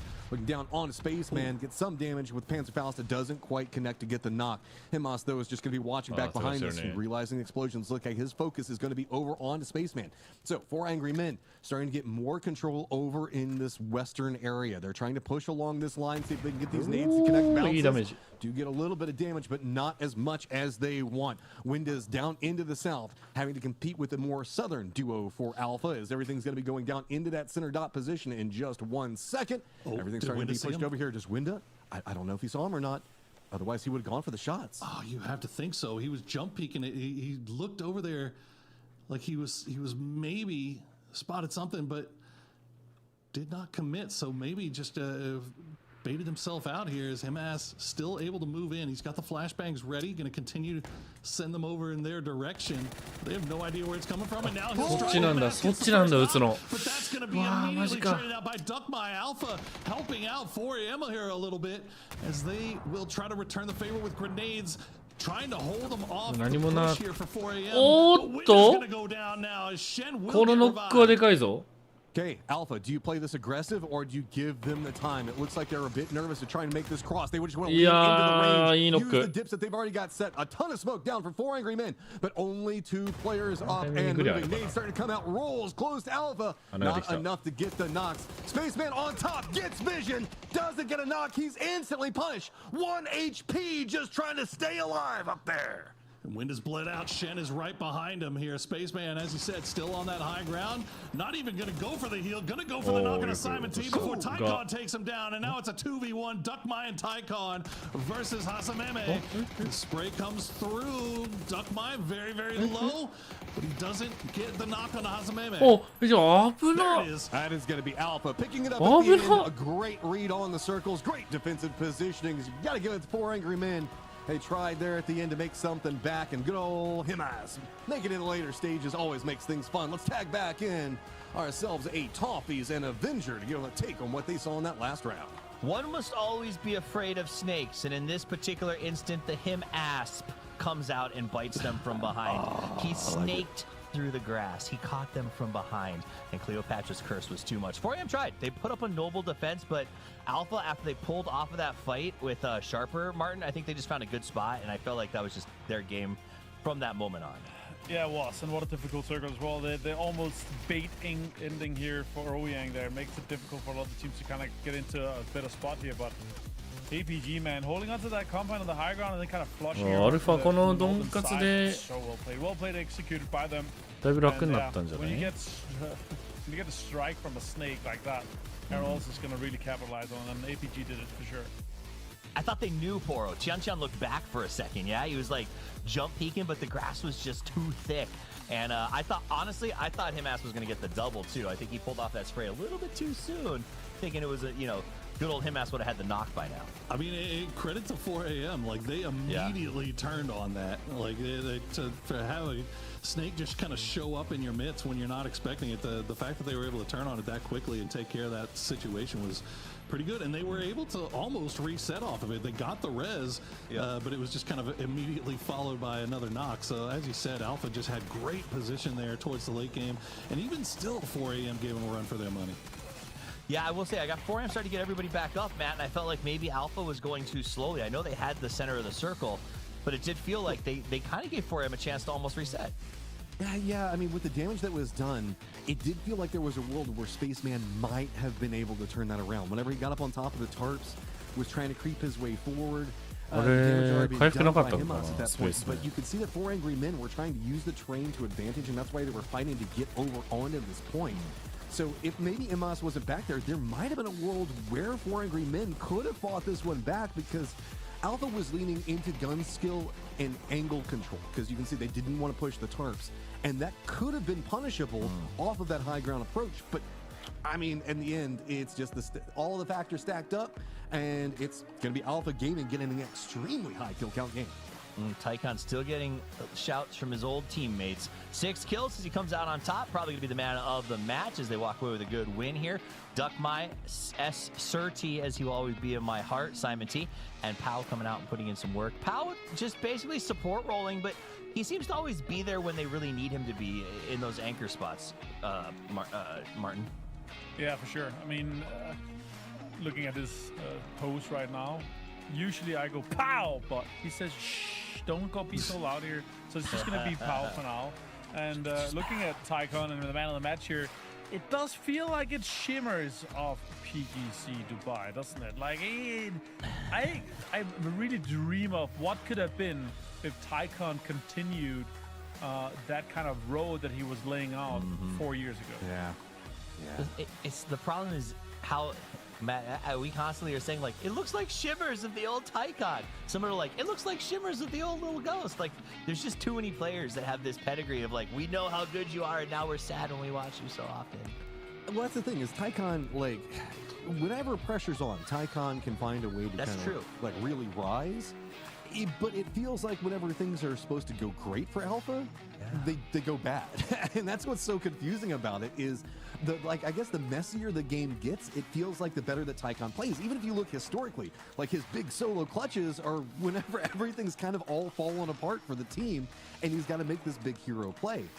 I guess maybe just figure out how to assume everybody's dead on your squad all the time and you just need to clutch every round, and maybe that's the Alpha secret. You know, I remember that we used to call it the Tycon turn on when he would just sort of come out and all of a sudden activate for a tournament and go crazy. Maybe this is their chance to do it. As you look at that total leaderboard, as a reminder, I believe it was Alpha was in 11th place with 6 points going into this match. They are now in 2nd place. So it's still a very wide open leaderboard, Avenger. Yeah, absolutely. And for the teams that's kind of in the chase, just a good game and you're into the top 8, right? We see teams here with multiple 20 points games here, and even for Godlike here, if you get a 20-point game here, you're straight into the top. So everything's still on the line here. Even though we've played 3, we've got 2 more to go. Only the teams that are, 25-ish right now feel certain. You still need to get to that 30-plus points to get into this last one here. Otherwise, it's going to be difficult. You're going to get scared. Poro, I'm worried about Liquid. They started strong. They've had good runs, but they keep getting wiped out in a bad spot. Can we do this? Do I need to be stressed? I mean, it seems like they're getting BRDMs today, so that's a good sign, right? Like, they usually play around those BRDMs ちょっとまあ謎ではあったね、リキッドのやってること。やりたいことをやってること。But the situation was a little bit tough, for sure. But, yeah, I mean, look, they got a second with 5 kills in game number 2. And we'll see if they can pull something off in the last 2 games. I believe, though, still. They're not completely out of it by any means. That's fair. You know what? Last week we let Martin have some copium of his own. So here we're gonna have our liquid cope. Sure. I will be honest. My notes from that game literally have just one bullet point that says liquid WTF. After that, send with the BRDM into the garage. But at the end of the day, like, I think you just get desperate. You have to make tough choices, right, Matchroom? Yeah. They knew it was bad, right? That's the whole thing. They were trying to approach coming in. They had to abandon their vehicles. They had a down player already inside the BRDM, and you're just having to push right into Ohyang proper, where there were リキッド、 14 What the fuck, platforms already WTF They made a concerted push into a building that was going to be where Vitality was defended, and I'm just glad they didn't get panzer. それぐらい、Yeah, that was my bigger concern. I was really nervous on their approach that they were just going to get panzered before they even managed to make landfall.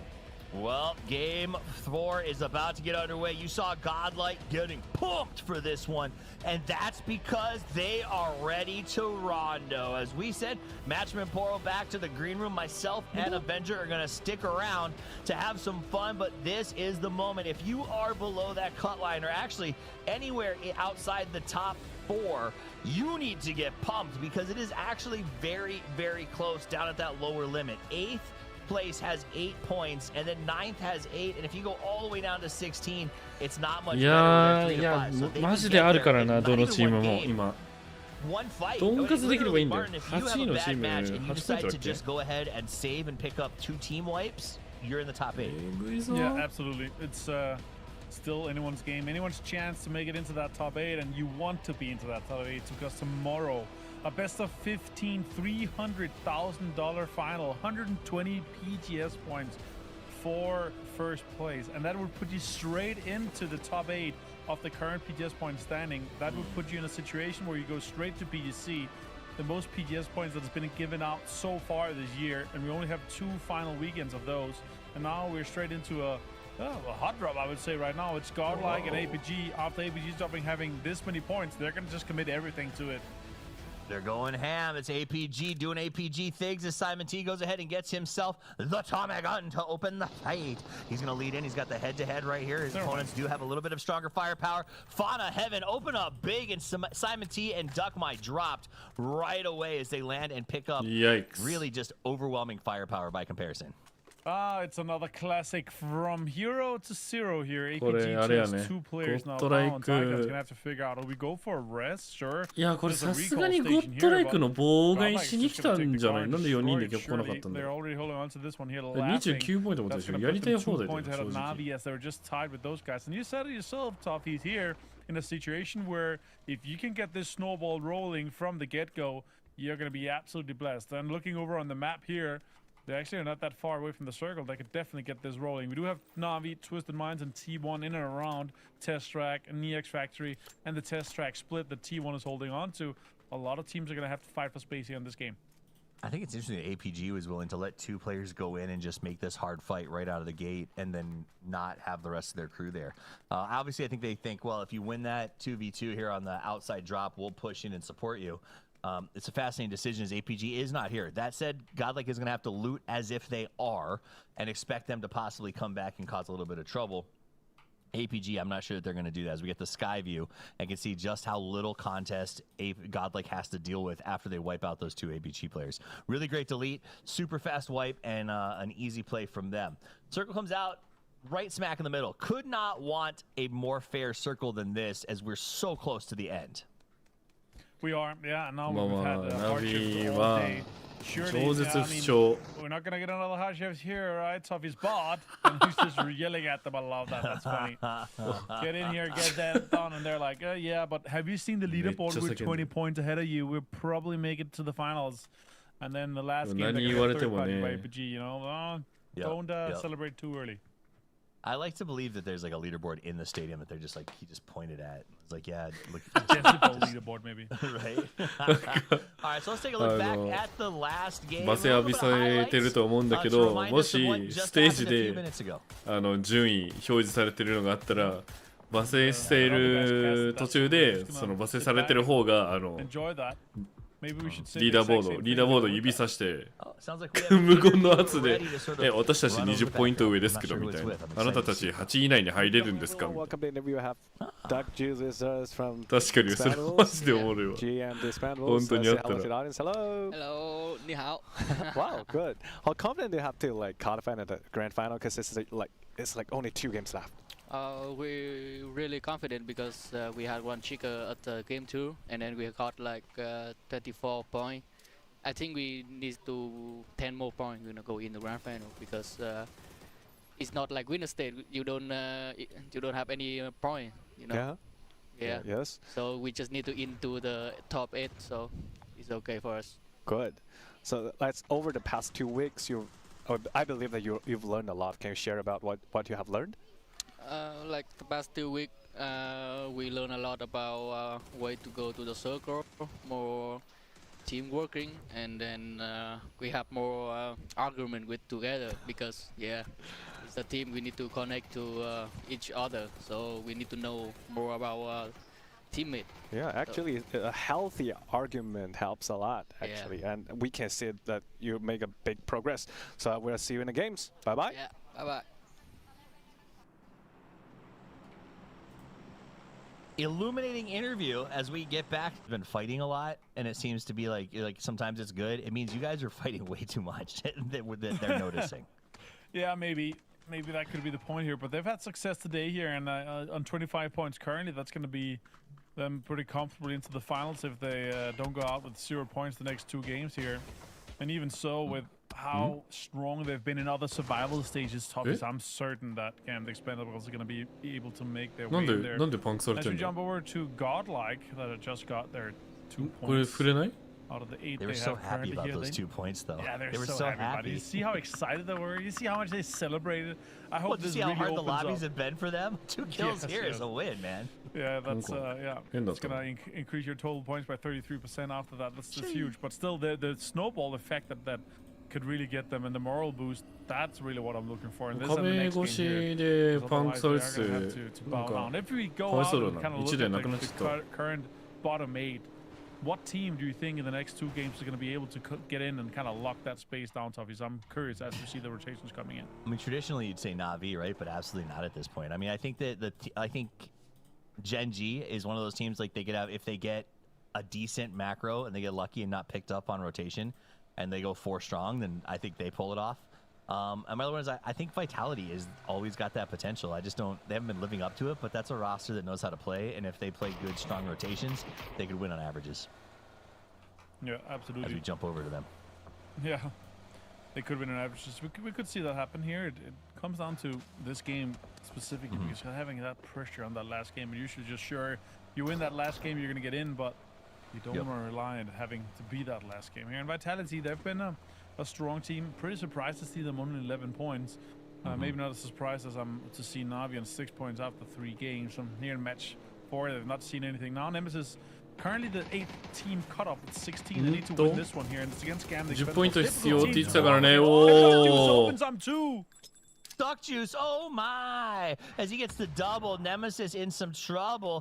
Tombu gonna be here, gets time to heal up. They were so focused on him that DuckJuice was able to just come get that flag down from the back, and it puts him already at a huge loss. Dipex up inside the house. Stade coming in for a little bit of backup. DuckJuice tries to go ahead and make it a 3. Stade's got the flash, wants to throw it through, switches back to the M249 and goes around to the right side. DuckJuice is on the chase, however, goes back around this way. The entire team is out. Soset is flushed. The fight is on. Stade has to hide in the corner, and he's just waiting. It's like watching a horror film as they hunt him down. More nades, more utility being committed from all sides here.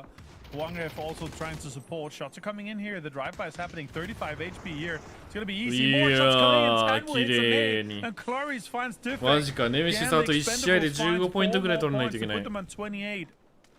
Navi 0.5 absolutely deleted. Nemesis in a little bit of trouble there as they do get taken out. Let's jump back over to Vitality, a team that needs to work averages as they just float around the circle, trying to find somewhere to land as every spot they've gone to has been contested or bristled them away. Now they're going to go loop just north of Liquid as they again get bristled. More south shift and hard shifts continue here. We do go southwest. And as that happens, we see a lot of teams trying to get into better spaces. You notice Legend has locked down this high ground compound with the little warehouse that's made of sheet metal. It's very, very strong. You get a really good overlook of that. And if they end up having a circle that end up somewhere close to this area, this is a guaranteed qualification for them. They usually farm from areas like this, Toffee. So keep your eye on what anyone's Legend's doing. All right, we'll keep an eye on that one as they've got a pretty good spot right there in the middle. Twisted Mind's in a good spot to get themselves comfortably. Because at 20, I don't think they feel very good about their spot right now. And as a team of averages, they need to have another good game here. JDG, one of those teams that we thought might have a big day at the start, has the potential to pop off. Just going to drive in circles in front of the wall. Basically, that's a sneaky scouting system. Drive around and to show your broadside a few times and hope somebody shoots at you to let you know not to crash. Absolutely. Oh. I have to replay. Look at that again. Such a great angle for DuckJuice. And yeah, and Clarice and Tanbu also helping with that one. Great off angle for Clarice to jump out onto the roof as well there. DuckJuice is just laughing. Well, it feels like it's just a miscommunication, right? Like they had nobody looking that dirt. They had 2 guys pushing, and they're both looking at the same window together, right? Like the backstab was inevitable. And that's one of those you just got to get that veterancy to go, hey, just because that's where the threat's coming from doesn't mean you can't watch for the other ones. I've got this covered. You look to the right. So they do get dismantled, absolutely. Tyloo taking some shots at JDG, who is still yet to find a place to call home. The journey continues. Tyloo really trying to make the most out of this one so far. 15 points is a great effort from them, but they're hoping to make their first big appearance in a big finals here. That'll be huge for them, but coming in from this northwestern side here, they have to have more priority trying to get into this circle here as it's already closing. A lot of teams are already finding their way into the middle, and they're holding on to an edge where they're basically poking off teams to get off. And with where the circle's landing, there's not a lot of compounds, and you gotta fight for space early. This could be their detriment to their campaign in this game here. All right, so the circle is about to close, and while some teams have been poking each other, we're going to have to see these fights go to fruition in full once the next shrink happens. I'm going to assume that there's no real... So the circle is going to pop up to that northwest side, and there's just nothing. Look at this great migration, hoping for 3 spots in the middle. You know what? At least it's not a back-to-back hard 少ないぞこれ入るとこリキッドいいとこ取れたけど一応 T1 も残せるのか一応一応できるんだそこ Genji has locked down good spots, and with the 1-2-3 split that we saw from NMSS paid off here for them to get a somewhat center spot, as a lot of teams are kind of moving, and especially Twisted Minds here, moving back into the eastern side and holding on to an edge of test track where this high ground and the control tower from this racetrack here is proving very valuable for them. Yep, they'll use that. They'll kind of keep an eye on things. JDG, after all of their journeys, actually found a compound on the edge of the circle. That car coming in awful hot. I would have been a little worried if I was the rest of the crew. Navi going to take to the air. Interesting choice. They're not that far outside, but they know the edges are going to be packed, so I think they're going to drop and try to get up onto top of that little mountain. What do you call those? Pillars? Earth pillar? Oh, そっか。そうだね。Earth Zapalui. T が戻ってきてる。Earth's Pillar Louis. Yeah, I like that. That's a good one. You would have enjoyed that one as it happened in your mind, I can imagine. Sharper here holding on to this space is important. It's obvious for multiple reasons, because there's basically only room for one team here. Now, back to Navi, hot dropping straight onto anyone's Legends. Finds one, a potential another knock is going to come through here. He's going to have utility in his hand, and Spiro finds it, and the flush gets stolen. Ferris is out, and Hecatari finds Solalzi. Well, depending how you're looking at it, a deeply unlucky time to Molotov. Himas going to go ahead and clear the top of that floor. There is a down Sololzi. Nothing they can do about that, but Himas comes in. Navi and Sparrow both go down to that grenade, and now he's just got to hunt the last man standing. Door opens, spray comes out, and it's the exact same trade. He's got utility in hand when the door opens, and a man is standing there with an assault rifle. So that is the end of Navi as they are cooked. They're left with 7 points on the day so far, and going to have one of the hardest orders ever of getting into the grand finals, as they're going to have to beat every single team in front of them.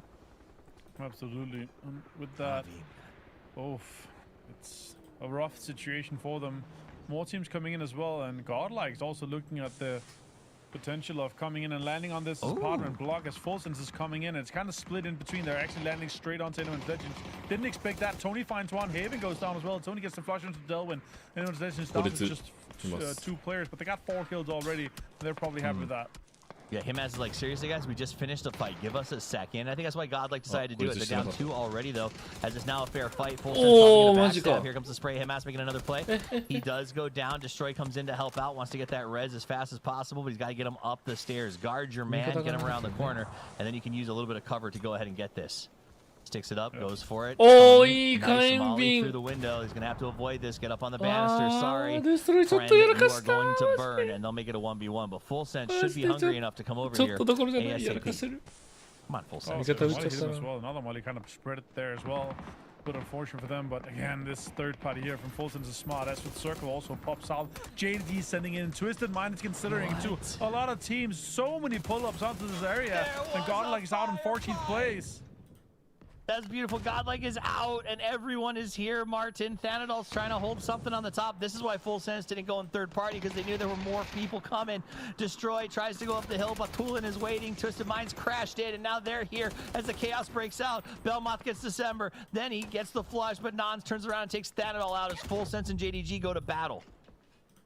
Super well executed by some of the teams coming in for a third party here, but unfortunate for a lot of the teams already holding on to this space here. Twisted Minds for a third-party pull-up here. Finds Belmoth as Perfectix gets him with the AUG and flush from Blue as well. And now with Twisted Minds, 3 kills and all 4 alive. Is holding on to the eastern side of this compound that's proving extremely valuable. A lot of the other teams are considering how to approach this one, as a lot of teams in the center, in this compound, in this apartment complex, is already holding on. A lot of teams pulling ahead of anyone's Legend here in this compound. Twisted Mind's one of those, as they now take the lead on them, 23-23, but they do have the tiebreaker, and they've got a bunch of players up here right now inside of the circle. This spot was high prio. It's why so many people came in, and now everyone's got their own little bit of real estate. 2 players left on Full Sense, trying to hold their house. JDG in the same boat, and they'll throw a few things at each other to say, just stay there. But I would assume that with the circle where it is, you'll see a bit of a slowdown on these houses. We go to Vitality, who's making another hard send. It's going to take him right past the waiting jaws of Genji. Yeah, well played. And now with Genji holding on to this one here, again, they're going to be putting so much pressure on the teams trying to get into the center here. Vitality is setting up shop. Players, and starting to try to make space here. Thunderstars find Salute. It's alleviating a little bit of the pressure that's being put onto Vitality. They might be able to get Levante up, but we're gonna have to see how that continues as smoke and cars are in for the cover here. And the Vitality under tons of pressure here. APT down to just this two-man we saw earlier. Lots of damage already being done here. They might be driving straight into a death trap. Could it be Liquid getting all the points? Alo finds one. Oh. Cowboy finds the other, and Pow goes down. Pow! That's the end of APG as they come into a tough spot. Liquid's got a good place there. Pretty happily here on the edge. They need to get these points. They had such a good game one, and now they've just slid down to 8th place with only 16 points. But with 4 alive in a box to deliver, I love watching when they carry the box. The animation is too funny. He brings it over, drops in the ditch, and says, "We have backups." He's gonna get. Come on, pick it up and take it over. Uh-oh. Twisted Minds, because they like messing stuff up, are going to go ahead and just mortar in to Sharper's spot. Takes him out. Jedi completely eliminated. And that stinks. I mean, they're not even a threat place to actually hit Sharper right now. They're just good enough with the mortars. Yeah, absolutely. And as this next circle does pop south, 4 AM is laughing. They're basically maintaining and controlling 50% of this circle. As all the other teams are in the north or in the middle of this old circle. Team Liquid trying to make the most of it. Perfectix finds a multiple with the mortar. A flush and now another knock onto Thunders. Twisted Minds now up to 5 kills here, and they need it to hold on to this top 5 position that they have now gotten. 25 kills, 25 points so far, but the 5 kills is putting in them really easy and within this striking distance of this first place spot. That's only 30 points. Good. Yeah, it's not that far ahead. First place is the qualification cut line, and the pass is Perfectix does it again. Gets another knock, and then Suze gets the kill. Gam the Expendables takes the spot. I guess they're hoping everyone's out of mortars, so they do it. It's a dangerous spot to go to. Yeah, absolutely. And now with Example and the guys here holding on to this eastern side, they're gonna have to eventually push this apartment block even further. But so far, they are pushing and putting so much pressure on everyone else here, top east. With JDG, T1, Team Liquid also considering what they're gonna be doing here. Alo sends another mortar, though he was close enough to the rock that it did stress me out just a little bit after the Tianchan escapades. Oh, here comes that shit. perfect mortar, goes in, hits the middle, but doesn't get any knocks. Nans through the window, through the walls, on the stairs. He chased them all. Nan's gonna go up to the high ground, trying to make a play. He's got that double blaster out. He ducks backwards, finishes the flush, and just readjusts his position. Yeah, really well played by him. And with that M249 in hand here, Whoa. I'm able to do so much more damage. A third party and a full Team Liquid here now. Twisted Mind is still holding on to the eastern side of this. They're probably not expecting Team Liquid to come in with full form, and all utilities being deployed here. Nades are being thrown in and out, and making it difficult for Team Liquid to get in here. Shots are coming in, and Example is trying to defend this off. More utilities really being deployed here. Pretty good. It does find Lou, and also goes down. Alo goes down and flushed as well with the FAMAS in hand of Petulance. Team Liquid's gonna be so much pressure here. They're gonna be completely out, and Twisted Mind still 3 alive, up to 9 kills now. You know, they had just come over to Liquid Comms, and there was a chance for us to possibly hear them take that fight, but it will not be. And now we jump over to T1 and the Expendables. Nice opening grenade knock there as the Expendables trying to hide behind the BRDM and make something work, but the nade goes under. Wow. Pop, boom. That's the Expendables eliminated, and T1 now takes this prio position. Yeah, absolutely. Now with this side, the northern side being pressured by so many teams, T1 他のチームは楽にはなるよね。 Genji on the west of them. Now with this next circle pop here, very likely for them to having to do some pressure. Now more utilities being deployed here towards full sense. As Tigger's trying to hold on to this with a barrel. So Twisted Minds is hunting Tigger right now. The rest of the rotation is going on. Let's actually check in with Twisted Minds, listen to the hunt and the adjustment. Я слышал, он на лестнице где-то. Мне кажется, он где-то с ноки у нас. Парни, я... Или краш, может быть. Там 3Т1. Парни, у меня ДБС, я могу с ДБС зайти. Хорошо. Просто у меня пойди забери просто. И парни подождут. Прям в моем трупе 8 хе. Точно метка 4, аутсайд дома.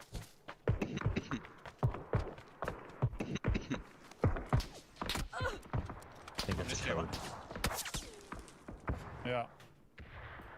This is obviously them trying to hold on and make more space here. There's a DPS and a FAMAS in the hands of Twisted, and they only have to push one full sense player, and he's still inside the edge of this old circle here. T1 is setting up on the northern side here. They're probably considering to make a move or push onto kind of the edges of where Twisted Minds has a playing line and a winnable line in towards this, and also putting pressure onto Vitality. Is currently holding on to Pretty valuable center terrain here, Toppies.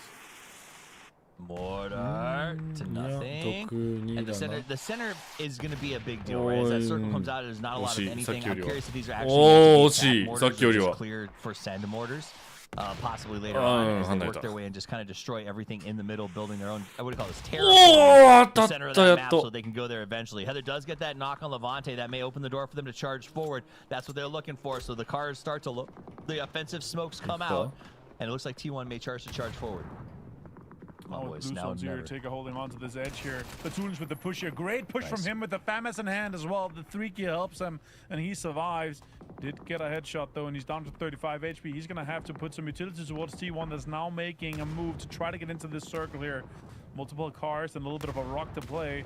Raining and Type is trying to hold on to the space as Heather is also trying. Oh, there's so much Red utility zone. raining in here, doing so much damage to Type, and all the cars are now exploded here. T1 under immense pressure now. Shots almost connects. Perfectix doesn't find him. Soul and Salute goes down to Tai Lu on the other side. You know, Perfectix cut down to the single shots and looked over and went, oh, Heather's close.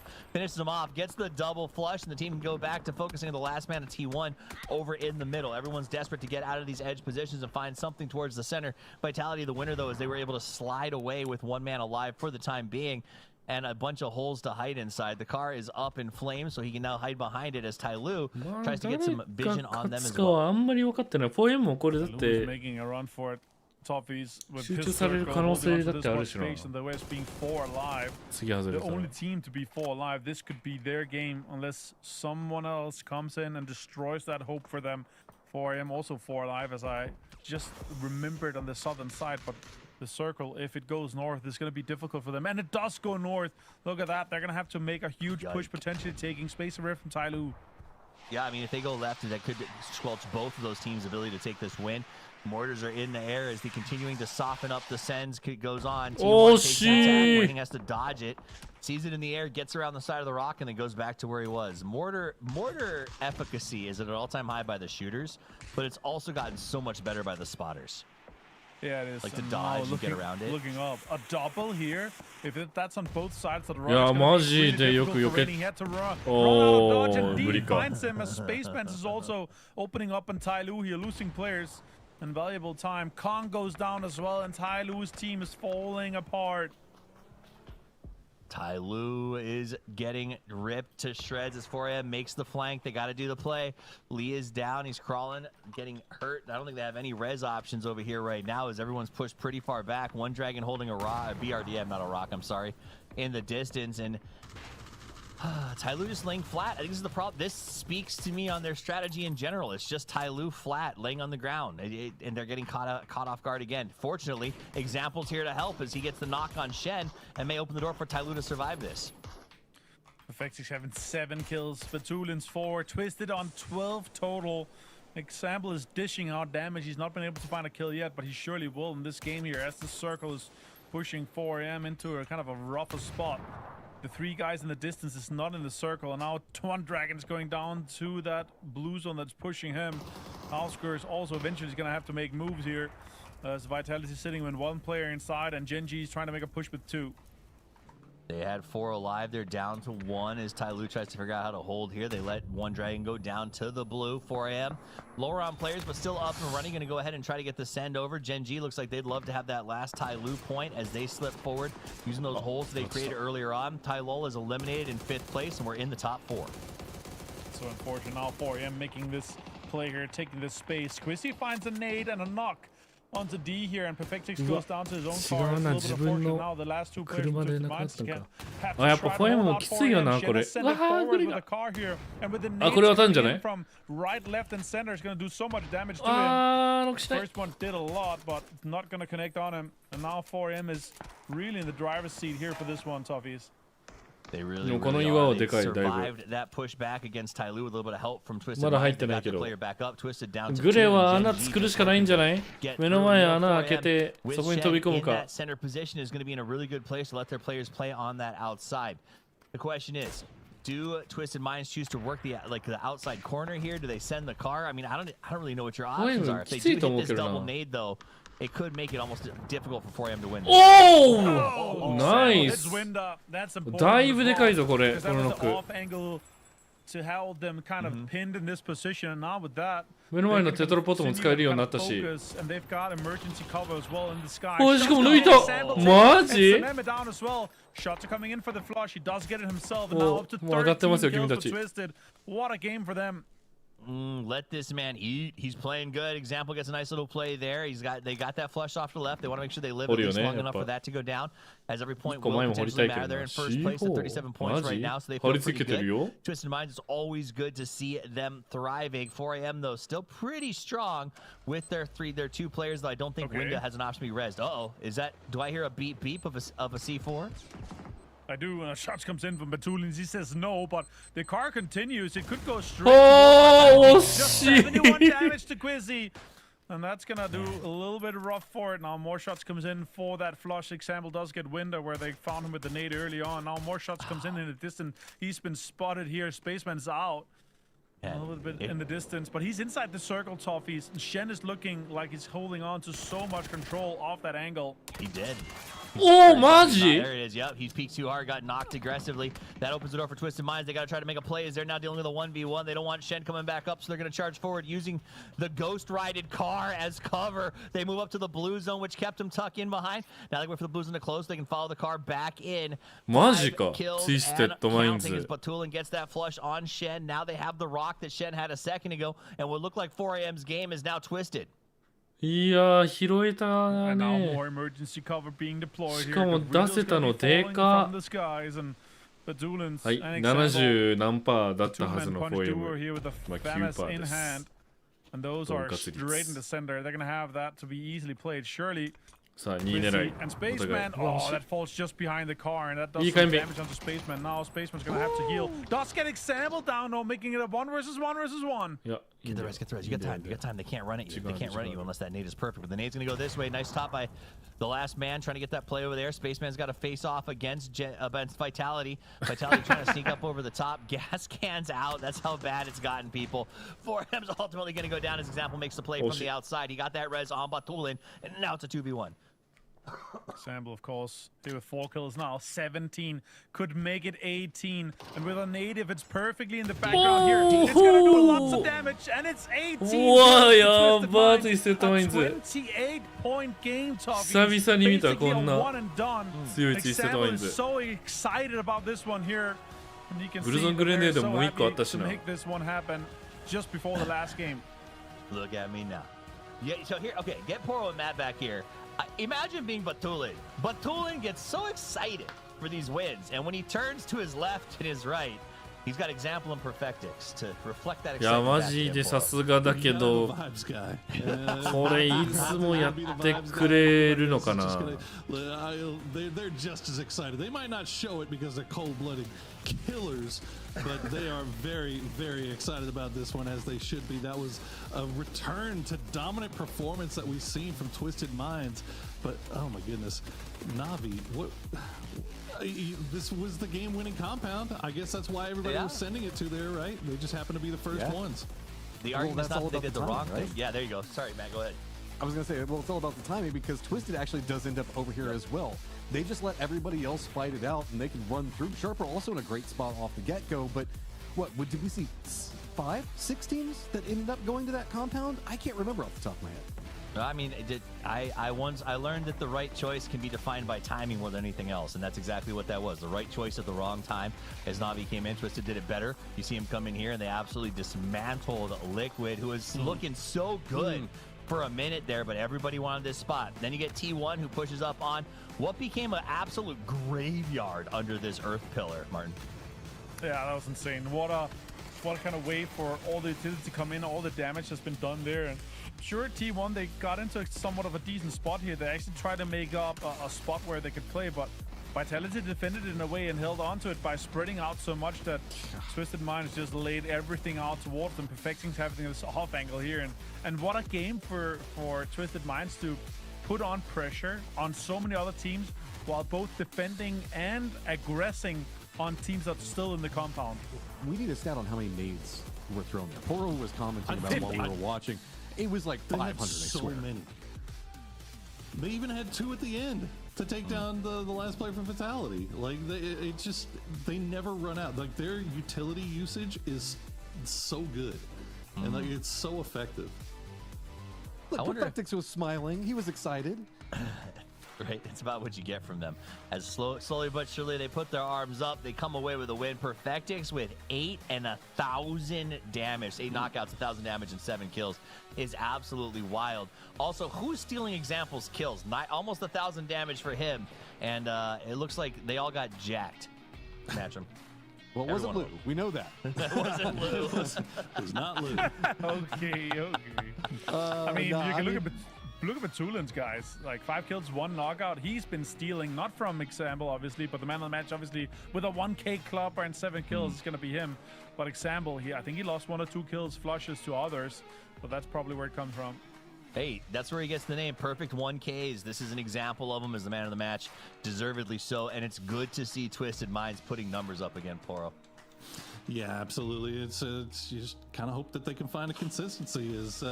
I'm not ready to declare the return of Twisted, but that definitely looked like shades of old Twisted that we got used to seeing be just an absolute dominant force in the scene. But we're gonna see him in the final. That's for damn sure.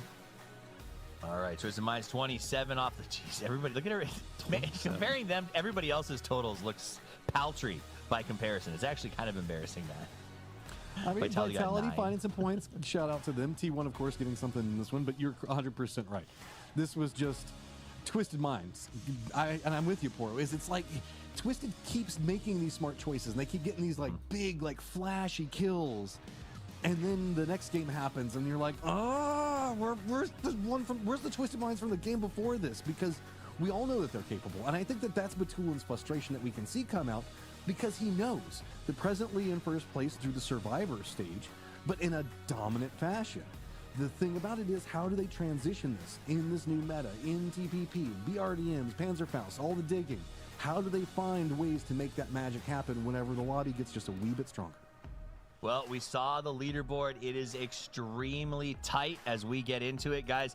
The cutoff is 8th place as a reminder before we take our break. Usually it's around 30 to stay safe zone. And right now, we saw that leaderboard. 6th place is at 27, then 7th and 8th is 23, 20, and then it goes 20, 19, 19, 17, 16. So it is honestly anyone's game as we get ready for our last match. We're going to take a very quick break, at which time we will hear from Spaceman and 4 AM Gaming. And when we get back, it's time for the final match of the day.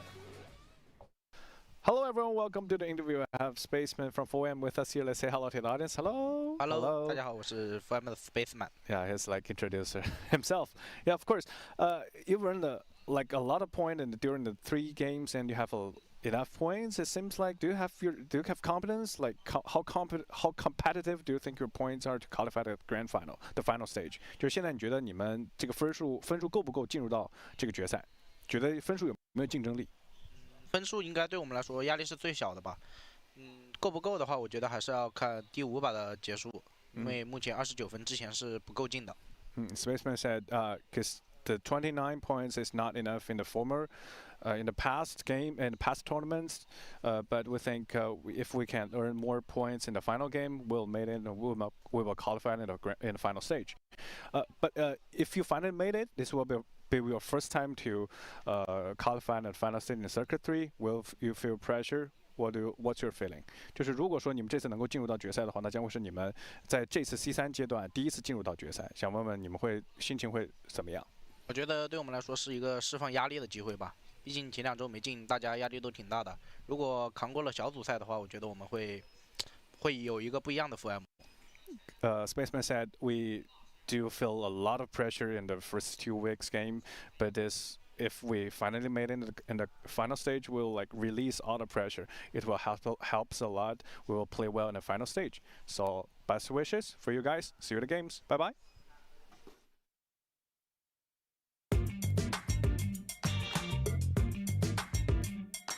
Welcome TNT and Le Ghost. Some of the most memorable PUBG moments come from immediate decisions. Do you think great players are usually planned, or do they come from trusting your instincts? 偏本能吧，因为这个游戏突发情况太多了。And when Tian made that play, was everyone on the team immediately on the same page, or was there a moment of, wait, what's happening? 当时第一时间就是每一次都是队友出现这种灵性想法的时候，都会去看当场判断。如果说我们在处于穷天的时候、破线的时候，都会让队友大胆去尝试。Like some plays become highlights because they were. If that exactly same play had failed, would you still think it was the right decision? 我觉得它是一个正确的决定，但是如果没有奏效的话，那就说明我没对。我感觉是经过长时间队伍的沉淀磨合过后，大家在比赛中的站位和配合更协调了很多。Imagine you could invite any PUBG player in the world to join you for dinner tonight. Who would you invite? 邀请左子轩，因为这游戏还没有电脑的时候，我知道这个游戏，我当时在直播平台我看左子轩。GodL，因为我是跟他现在在团队中所处的位置都一样的。他算是前辈，大家有机会能学习学习。Okay. Thank you both for joining us. We're looking forward to see what 17 Gaming brings to the PGS 9 and beyond. Best of luck. Thanks for taking your time to take the interview. Let's see you in games. Bye bye. Bye bye.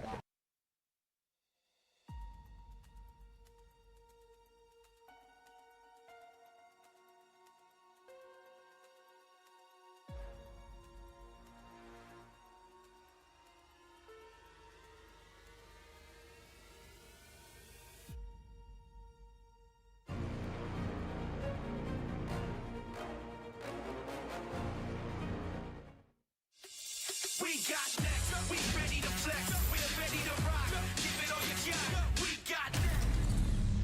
Y'all rockin' to the top, can't stop it, must be off your rocker thinking you gon' stop her. We got next.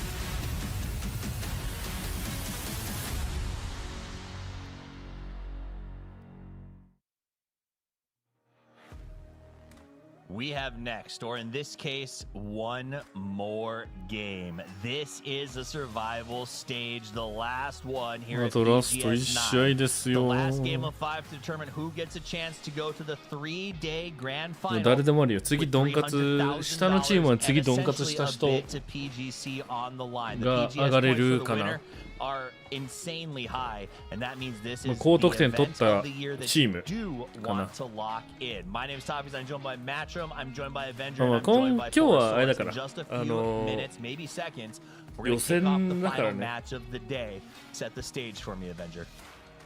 Yeah, in this case here, you're talking about 120 PGS points for the win. Any team, even if one of the teams that's struggling here with the right conditions, could win it all in the finals, right? We've seen so many surprises this year. We could see even more surprises here in the last game. I'm hoping for a big one. Let me ask you this seriously, Poro. Is everyone still in it? I want to say yeah. I mean, but based on the points, yeah, I think everybody's in. I mean, even NAVI down in 16th. NAVI も実際あるけど、ちょっとむずいね。ちょっとどころじゃないか。だいぶむずい。あと今までの調子的にもっていう意味で。Well, they have a team and a pedigree that's done it in the past. Will they make it happen? Will our bottom 8 teams make it happen? The line is close. The cut may be lower than it's ever been before. And the map where we find out is the classic. It's the grassy pastures of Arangel. For the end of this Survivor Series, we take to the sky. The players drop from the plane, and the duo with the call is Matchroom and Porosaurus. One game left for our top 8, and presently we have a tie in that 8th and 9th place position between Vitality and Tai Lu. We're jumping into this with the potential of a pretty low point scoring just being the threshold. But man, it could still pop off. All the squads, it feels like, that are in that like 6th through 10th place position seem to understand on this last game it is go time. The plane path gonna make it feel like it needs to be go time real early. 23 Fatality, 4 a.m. Nemesis, all very, very close to each other. It looks like they should manage to avoid each other now, but Yeah, that plane path has to be the story here. Now Novo, T1 doing their alt drop. They're going to land right on top of Twisted, or at least close by, and maybe not right on top, but might trade some shots back and forth here. But we'll see if we get that milli circle.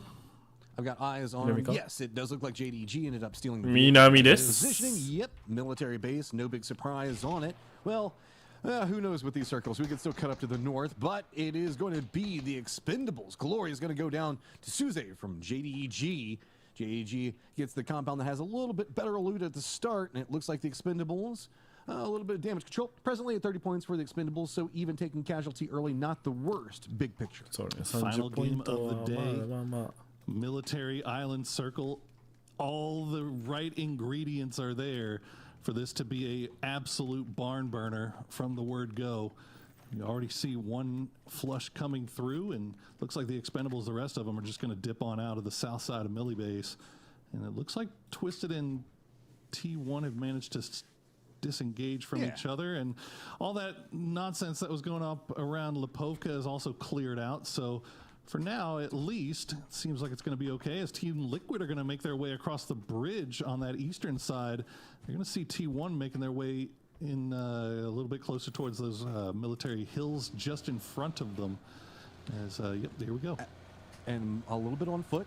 Vehicles, you did see that JDG came down and grabbed one of the vehicles that was very close to them, so T1's got to make sure that they keep this a bit more on control. You know, maybe knocking one of these Team Liquid players and stealing a vehicle would be nice, but instead, they're going to let that first section of it go. Kurt's still got to come up back behind it all, but I don't think that T1's going to get too aggressive on it. I think that T1, from what I can see, has 3 potential vehicles. They were wanted to be 4.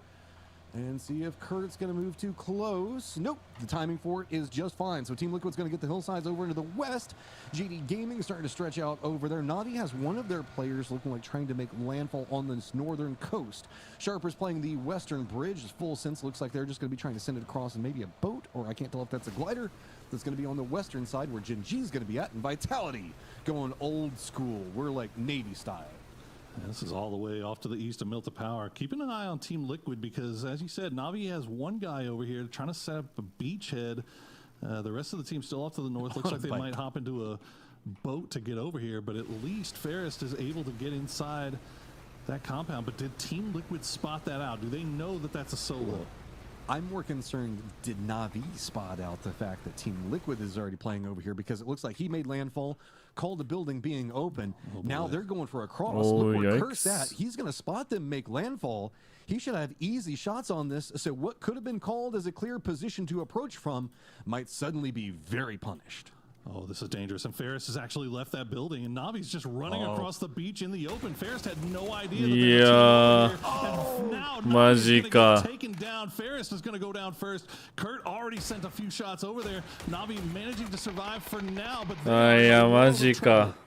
they're just standing out in the open, just trying to get to the hillside, find some safety. But Team Liquid, they're already becoming more active. Luke coming over to provide some support. Navi gets the knock on Spiro. That's going to make it even more complicated. Nade's going to come up, and it feels like Navi is hoping that maybe they can get a knock on this side and open it up. But I don't know. Team Liquid is already swarming into the north. Too many angles, no form of safety to be found, as Kurt's done the perfect job of just funneling everybody from Navi exactly where Liquid wants them. And Team Liquid has to be looking like this is a freshly cooked meal. This is them in 12th place trying to make that cut line, and they have got 4 easy points making their way right down the line, and Alo will take down Hakatori. It's Navi down to just 1, and they will go down, and Team Liquid will get 4 to start off the game. Navi finishes in 16th place. Oh, that's going to be one of those you've got to go back and do some research on, because it feels like maybe spotted it out wrong. We are going to take a quick look at what's happening inside the last game, but I'm going to give you updates on the rotations that we were watching beforehand from the game that's presently going on, so don't get confused. Talking about what's presently happening is Vitality's trying to make the rotate down next to Twisted Mines. That's going to be being punished, but there's that little peninsula or a couple of little stops next to the islands, so Vitality should be okay. We've got Alpha that's up to the north with the Expendables? What are the Expendables players? I don't know what's going on. Oh, Chloe's got called back. That's probably what happened. So he ended up making landfall up to the north. 4 Angry Men and Nemesis in no rush to make a move into the circle, as I think that they're waiting for the next one. Yeah, and Alpha's absolutely hunting down Clories. Yeah, the rest of the team is on the south side of Military Island. So Clories, you are all by yourself. Alpha Gaming, I think, realizing that that is a desperately needed free point if they can get it. As we get a replay, this is going to be a long one because that was a lot of kills. No, he doesn't have anything. TWIS. Oh no! Well, he has a friend now. He has a friend. He's got a pan and a buddy. I don't. Does he have the pan? I thought it was Alpha that had the pan. Oh, it was Alpha. Oh, I think they realized. Yeah, he's got nothing. Just laying down on the ground. They're going to execute him. No, this is terrible. Oh my God, Glorious. What do you do? No. Of course it was Tycon. Tycon's good banter between the boys is, all right, Glorious dead for a second time before we even hit phase 2. Oh my God. Oh. Sometimes it just be that way. And Tycon had to be the one that did it. Well, the rest of the Expendables do have a really nice position here in this circle. You can see GTE there, just on that western side of Sosnovka. They have that crossroads kind of actually have a lot of stuff taken down there, considering there are only 3. We'll see if they stick around with that. And if they do, for how long. Tyloo, meanwhile, 14 in the boat, coming around on that south side. You see Vitality has already made landfall, so if Vitality sticks around, they might spot this out. Yeah, this is a lot of very weird rotates that we kind of have brewing around. Update with the Team Liquid. They repositioned away as Godlike's going to be just to the east of them. Anyone's Legends going to have the eastern bridge on approach pretty clear. Sharper's still kind of watching what's going on with Gen G as well as Full Sense across the western bridge. Tyloo, landfall with Vitality, kind of like what you were watching. You mentioned with them kind of watching it. The rest of the circle, mostly calm. JDG is going to be playing to the northern hillsides. T1 is going to be next to Godlike, but nobody's playing military base proper itself. It's all the hillsides, so it's it feels like everybody's expecting this to lean a bit north, and if anything, it feels like the circles have been pulling south on it. Surprisingly calm, I would say. Even though we have lost 5 already. Feels like silence for Glorious. I mean, yeah, moment silence. Sorry, Glorious. But I mean, yeah, it feels like maybe the fact that this is the entirety of the. Oh my God, that's a circle shift. Oh, all right. So I guess the northern play was the right approach for these teams. That means the ones down in the south, Twisted Minds, Vitality, Tyloo going to have to make a move. Game of the Expendables, a couple of options that they can rotate in a little bit easier. Full Sense, though, Sharper actually calls an emergency pickup from the lighthouse. That's an interesting. Curious to see what they do.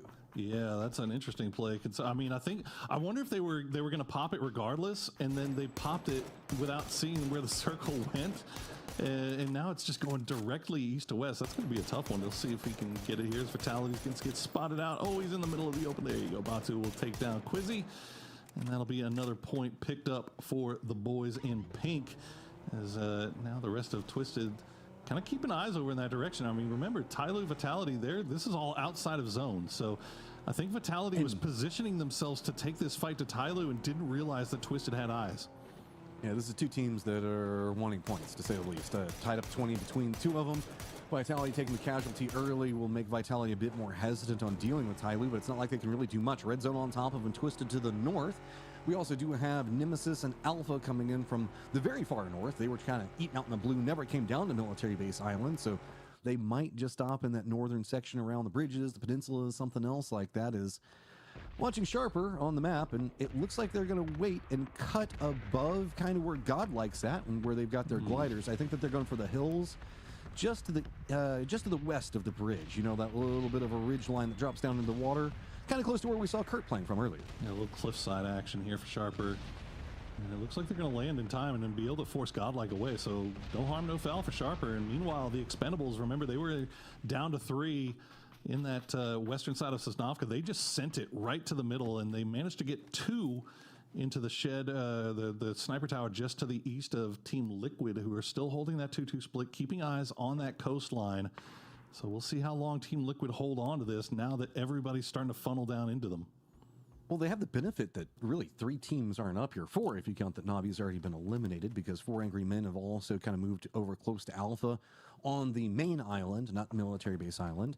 Gen G is doing a couple of shots to rebuff Full Sense over here. So Team Liquid's going to get the focal point of the red zone all the way down to the south. So it's still a very quiet circle, and it's just due to the fact that this is so much water. Team already down, couple of teams playing to the north. The southern section of this can support this many teams comfortably, so there's no need for like a big push or a desperate play yet. Yeah, still a number of teams up on the mainland too. You see Nemesis being one of them, making their way through Milta. Obviously, they were one of our teams that dropped in Lippo and they actually transitioned all the way up to Yaz. They're looting, so they've been eating a lot of blue zone as they wait to the next. Oh my goodness, Matt! What are we doing? There's so much water here in C3. And it's a lot of just. Oh my god! More trouble. Nemesis, what are you going to do over into the east? 4 Angry Men has to figure out if they're going to go after Alpha. Alpha's kind of now stuck on this peninsula. They're hopping in vehicles before. Simon, he's going to go down.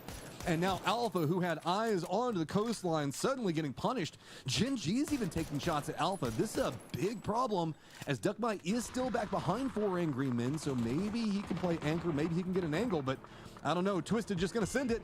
They're going straight to the coast. I mean, the rich just get richer. How do they pull this off? And they keep everybody alive going through that gauntlet. They find just the smallest ridgeline here, and they keep all 4 players up. Somehow, some way, Twisted manages to pull it off once again. As Nemesis now crossing the bridge, you see Sharper kind of eyes all over here towards Twisted. They're not even seeing Nemesis do this, but maybe anyone's legend will, as they're wrapping down. Solzi's going to spot him out, and a few shots will be sent down. It looks like they're going to just try to gatekeep this. Anyone's legend making a full commitment in, a couple of shots on Melman, slow him down. Solzi wants to try to get more. Going to go ahead and use that other side, you know, the walkways. It's just wide enough for the vehicles, so get some separation there. Delwyn will have time to now regroup with the rest of anyone's legend. The Nemesis, you've got onto the island, but you still have to deal with all the gatekeeping. Anyone's legend doesn't want to stay. They're realizing that this is going to throw out their timings if they sit here for too long. I think that they're going to go more over into the hillsides, down into the west where they're presently playing. Vitality has gotten over here and looks like they're just going to try to be playing along these ridge lines. Nemesis, you don't have too many options, and this is going to send you right into the Sharper pathing. Yeah, but Sharper's still just focused in on Twisted Minds, so they may not have any idea that Nemesis is coming around here. I think maybe now, yeah, they're finally going to see it now. They finally hear the engines, and Nemesis is just going to send it right on in, and they'll be able to get right on the doorstep of Tanawat here. As you see, Vitality will get their fallen member back, but they will have their work cut out for them as they're trying to play in from that south side. Okay, Nemesis, you need to get some points here. You've got to fight your way up. Sharper's at 27. Then what's going to be the guy that's holding the defensive position, and it is all of Nemesis that is walking into the space. There's a couple of third parties that could happen at range, so the rest of Sharper can't get too involved. He's got too many angles. Defense is going to be the one to take him down. And now it's Nemesis starting to bully their way in, but instantly getting punished for doing so. Yeah, this is Twisted Minds. They had an angle on this, albeit a small one, and they'll at least take a few shots over there as the utility will get sent in onto the compound. Jedi will have to open the door and have to get on out, but that's a double blue zone grenade. He's going to do a lot of damage. Diffix will get the spray, and Jedi will go down. And now Thunders looks like he's all by himself. Where's Earth Zapalui? He's still off in the flanking angle. There's nothing really he can do. New circle has popped. It still keeps in a little bit of that peninsula up to the north where 4 Angry Men as well as Alpha are going to be playing at. That means that Nemesis has to run, and they've got to run right through Sharper as well as Twisted Minds. Down to the south, Vitality's hopped inside their vehicles. T1's going to be right next to him, and they're going to be running right down into the Team Liquid sightlines where Gen G's also going to be at. Nemesis doesn't look like they like to make the push directly in on foot. Maybe they might be trying to see if they can ready up vehicles and run along this coastline, but I don't know. Twisted, Sharper, both going to be trying to hold it back, and now even Godlike is trying to take a couple of shots, and Nemesis, I think, is realizing it's too hot here, but it's going to be too hot anywhere. There's nothing they can do. There's absolutely nothing they can do. King Kong will go taken down, so Tyloo will get eliminated, and they will fall short of that cut line, so they'll be our second team that we will bid farewell to as we see Vitality now still trying to fight their way in from that southwestern side. Looks like they're going to pick a good time as Full Sense is just finishing up with their battle with Tyloo. Only 2 of them left alive, and they're going to escape. Thanadol And Belmoth going to send it to the coast, see if they can survive a little bit longer. But Gen G is looking over in that direction as well.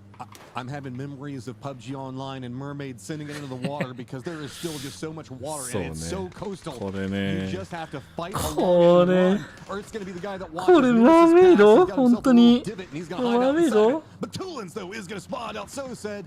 And Nemesis is making a run for some form of safety. They've got the hills here. Godlike going to take a couple of shots. It's just a bit from everyone. And now it's just down to Melman running right into the face of where T1 is going to be trying to defend. Where can he even stop? いやマジでかわいそうこれは。 Nemesis falters. マジでかわいそう。 I mean, again, there was just no good option for them. And all they could really do Yeah, was just sit maji and hope and pray. And unfortunately, their prayers were not answered this time around. But Godlike now, looks like they're posturing for a fight here with Twisted. Those last two players from Sharp are still coming in on the outside, though. So Twisted looking over in that direction for another 2 free points. Anyone's legend hop in the vehicles. They've just got to sit. Oh,いいノック。 Finds a big explosion. Jumps out. もう無理やり入るしかない。 To give him the control. Full regroup trying to happen for JDG. 3 players still up. Make it 2. Punishment coming out. And there's so little to be played on the outside. It is crossfire galore over here if you're not careful. Now Cole just has to sit on the outside. マジかよ JDG も And he き just ついか knows こ it れ。 is, it's not going to be enough, man. JDG down in 14th place. エニア Down ズ to レ just ジェン Cole ドも 119. あと何ポイントか欲しいけど Another おお point, なるほど but it's not gonna take 27 him down.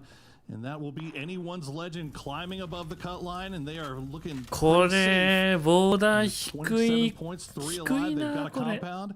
New circle's gonna pop, and they're gonna いやだってまだ入ってるも everybody on the ん north side finally going to have to finish off これ here, but 北側の人たちこの3チームいるけども I mean, at least 海の中入ればええやん Levante across the river in Hasameme for 地獄だけど 4AM is alive as well, but looks like Twisted Minds and maybe Godlike. Yep. After finishing off this fight with Sharper, yeah, now it's going to be a time for a さ scrap あ on こ the の2 east. チームは果たしてファイトする意味がある Is のか Godlike going to commit in? They don't want to run down into this firefight with Twisted でも Minds そうだ back ねもう behind him, and they know exactly who they're fighting up against. 買い Nate's 切りた coming い out. ねうわいいグレだけどあーかっきるグレも落としたけどこれ So ギ equalized リ blood 切るね so far, while Team Liquid are just kind of supervising and watching. High ground does favor. It is going to be Godlike, but how do they want to run into this? It is going to be Twisted Minds on a full defensive perimeter around multiple trees. And I don't know if Godlike's just trying to stall out Twisted or if they want all of them dead. ナイス Almost feels like they have ゴ to ッド take レ this fight ッ because if they go to the ク south, でもこれ T1 has 勝 eyes ち on きる them, か so もう they さっ have さと eyes 動か on な them い in the と compound. There's just nothing ポイン really ト they が can do except for push into Twisted. They get that opening knock.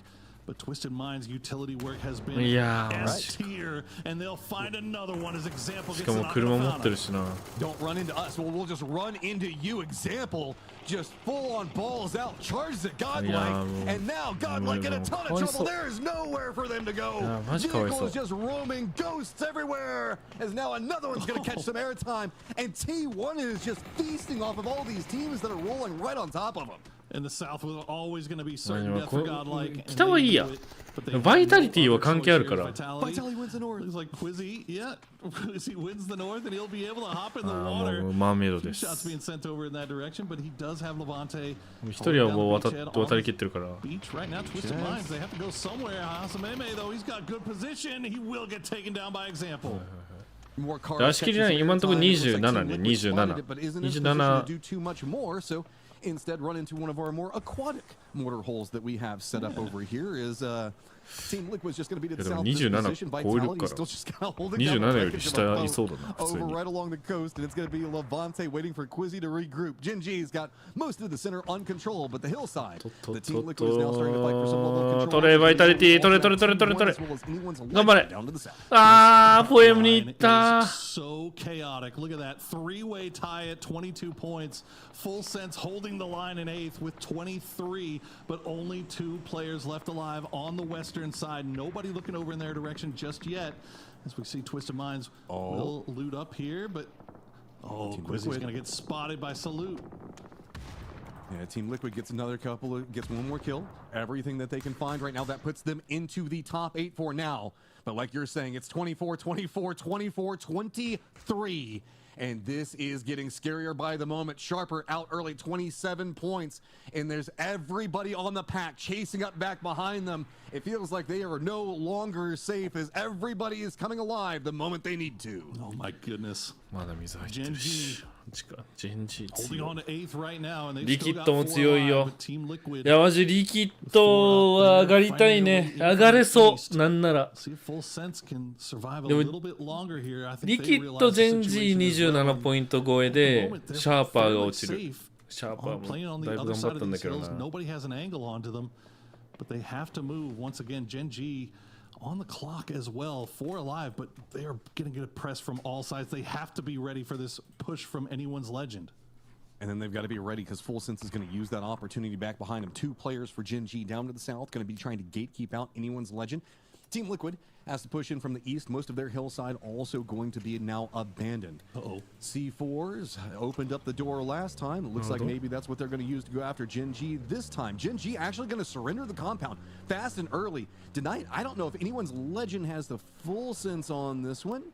And nope, they're not even going to go for the C4. They pull it all off. Everything's going to be fine and good. They get themselves a compound. Good read coming up from, I believe it was Delwyn that spotted it. So, Twisted Minds, time to see how you're going to handle your approach into the circle as it's a ton of smokes down, mostly going onto that hillside where Team Liquid's at. All right, and Team Liquid have to fight their way into the circle, so let's take a minute to listen into their comms as リ they キッ figure ド out の how to approach VC this late game. これ勝ち切れないといけないからね Kind of smoking out. One on the triangle. I can nade that. The body over here I can loot? Yeah, that's 2 smokes. There's 2 there. Oh my god. I'm gonna nade it. I'm gonna nade it right now. I'm gonna nade it. I'm gonna nade it right now. Do you have double nade? Yep, nade. They're running to the tree. Running to the tree. They're trying to fight us, guys. Okay, that's fine. He's behind that first pyramid. Do we have anything to play with this card? Guys, someone needs a smoke to blue for us as well, like 2 I smokes. don't have any smokes. I don't Who have. has smokes? Okay. I've got 1. I don't want to waste it. I'm the driver, cover flare. okay? I can cover Hold. flare somewhere. And make sure we have One's on close tree. One's on close tree. Yep. Okay, I'm gonna nade him. I shall just peek He's him. running. Pushing. They have a close smoke. They have a little bit of a ridge. Nading me?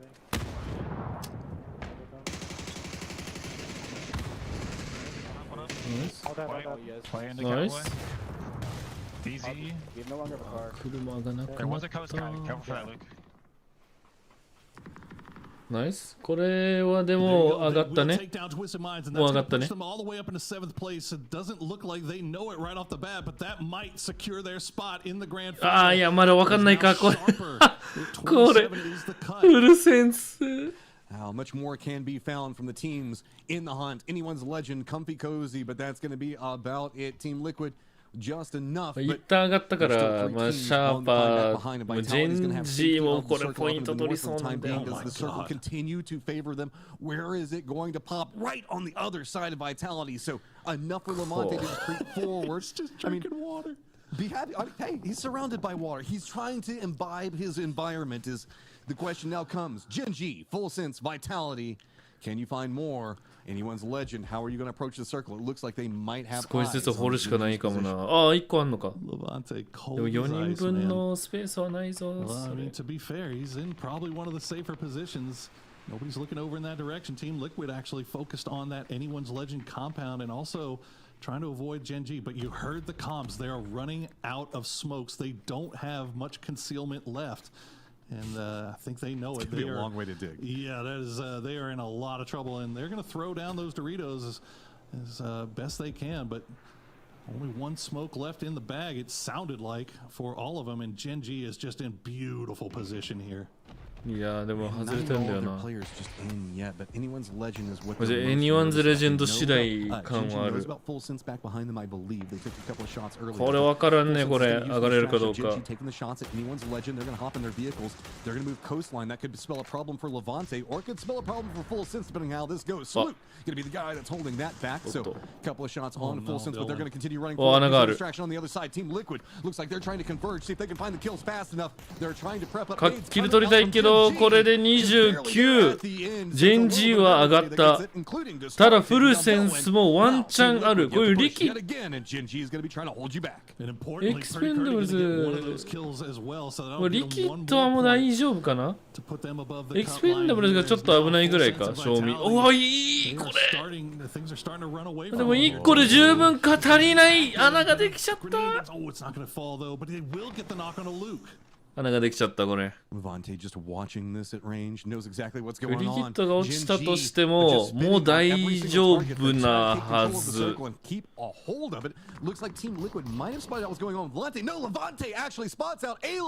He gets the shots. Team Liquid limping into the circle. 29 points. Vitality is going to get eliminated. That's going to be さあこれフルセンスが上がれるかどうかの勝負になってくるね。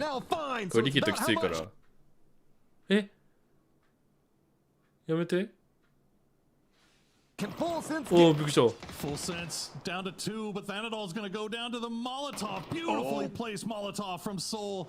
But Belmont's still alive. He's got the hard cover. He's got his back up against the water. And Gen G is starting to run out of utility. They've got to do something. They are knocking each other out in the smokes. Bean's going to take down Seoul. Could that cause trouble for Gen G? Full Sense just needs a point right now to try to catch up to Gen G. Team Liquid's getting time to reset themselves before they have to make this assault. Salut's focused on this other side. So now while D looks like it's going to be a bit more of a commitment. Salute has to keep the focus. He has to keep Team Liquid stalled over here. Team Liquid doesn't have much to work with. いつの間にシールドあんの？ Got the high ground advantage over. これツラシャンのカウボーイだけ？ Got themselves back up to 2. But Gen カウボーイだけだね。 there is not あ、 much 私にいた。 inside of it for 私だ。 themselves, and they realized that they might have made a commitment a bit much into Full Sense and surrendered some territory control over it. Team Liquid. Salute cannot go down. Otherwise, Team Liquid gets so much more authority in this circle. Gen G just didn't have the utility. They didn't have the utility left in the bag to take down Full Sense easily. And they know it. They're going to have to slow down here. And they're leaving Salute all by himself to keep eyes on Team Liquid. いやー、フルセンスかジェンジーか。 I mean, honestly, Team Liquid is content to just let Gen G deal with Full Sense and just hide in the dips for now. さあ、壊したぞ。 壊したことによってでも穴はできたから、なんかでもいい LG になったじゃんねこれ。あ、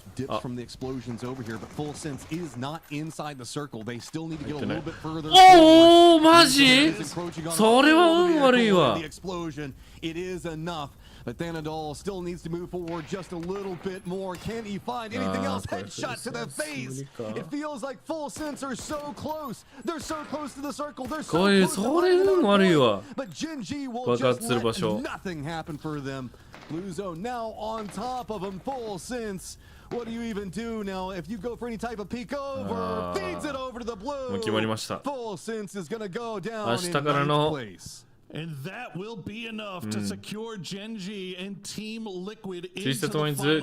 T1 やっと上がった。4M、N1 レジェンズ、リキッド、アルファ、エクスペンダブルズ、ジェンジ。これはもうどっちでもいい。これは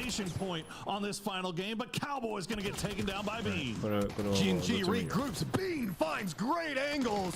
Suddenly it's Luke.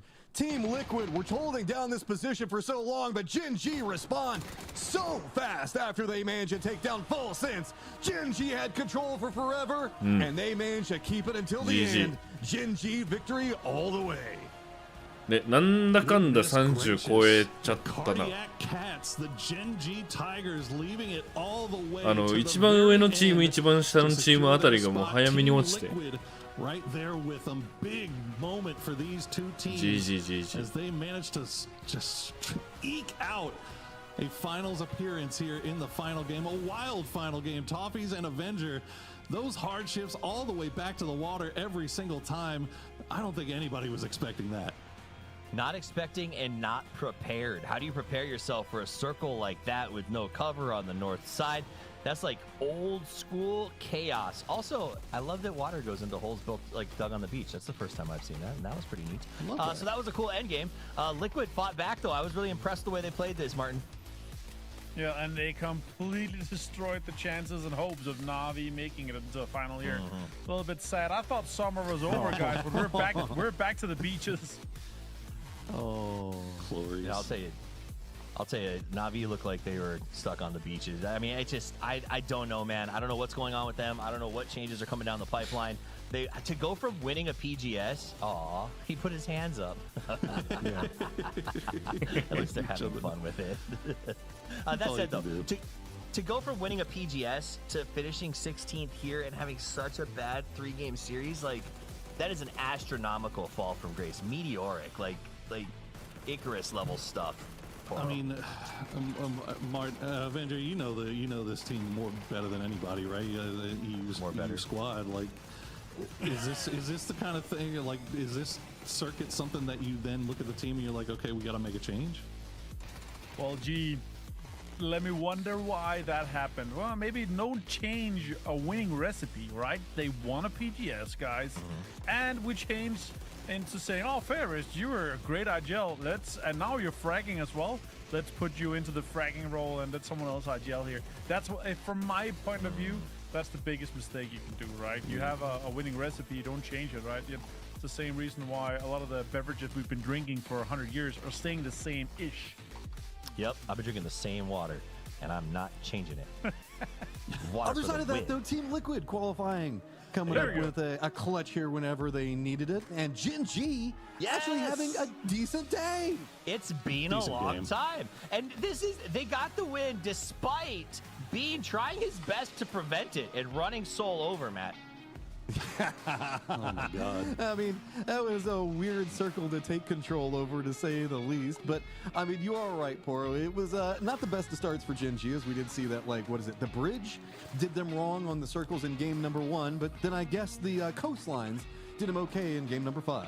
Well, I mean, you saw what the plan was coming in. Like, in a 5-game set, they feel like their best opportunity to make it in the top 8 is to go out and hunt down fights. And unfortunately for them, the first couple of games didn't go too well, but the last one specifically ended up going a lot better, as you see our man of the match in Mr. Bean. 409 damage, 4 kills, but yeah, you know what? You take it, and he's going to be happy with the fact that they made the final.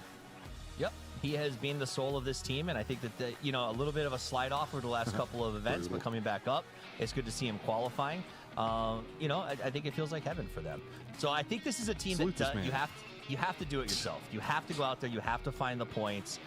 18 for them is going to get them up there into the qualifying position. That's all that matters. Team Liquid, also a big qualifier. They played that game very, very aggressively, but very, very well. And to me, I'm also stuck on Full Sense, man.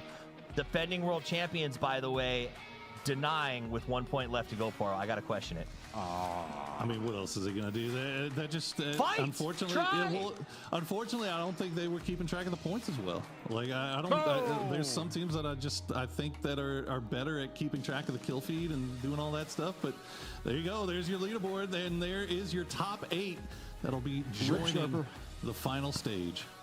We said the cutoff was around 30. Nailed it.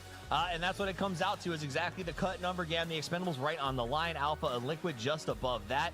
Full Set, Sharper, Vitality. These teams, they put up a run there at the end, but it just was not enough, as 27 points will not cut the mustard. Match records going to go ahead and be said as we take a look back at our teams. A salute to them, playing very, very well. But at the end of the day, I just don't buy it. Gen G is still not enough to win a championship for me right now, Avenger, as I look at it. Great last game, but championship, I'm skeptical.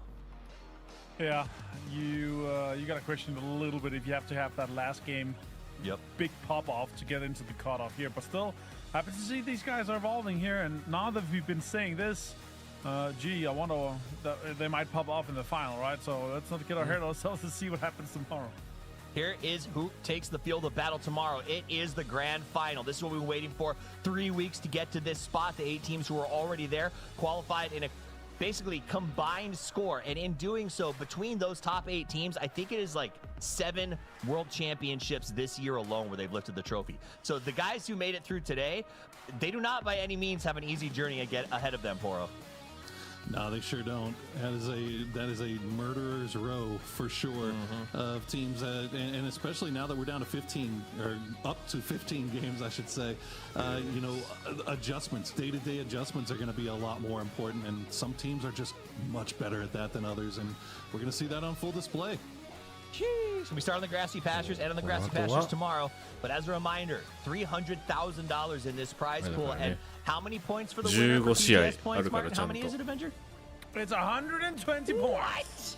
All right, well, let's check in with the stage. まあとりあえず5位以内に入ればいい。 Let's say hello to the audience. Hi everyone. Congratulations on grabbing the last ticket to the final stage. How do you feel like the exactly moment you knew that you were right on the cut line? The moment I saw Fusen got eliminated, I feel yeah. How's your teammates' reaction?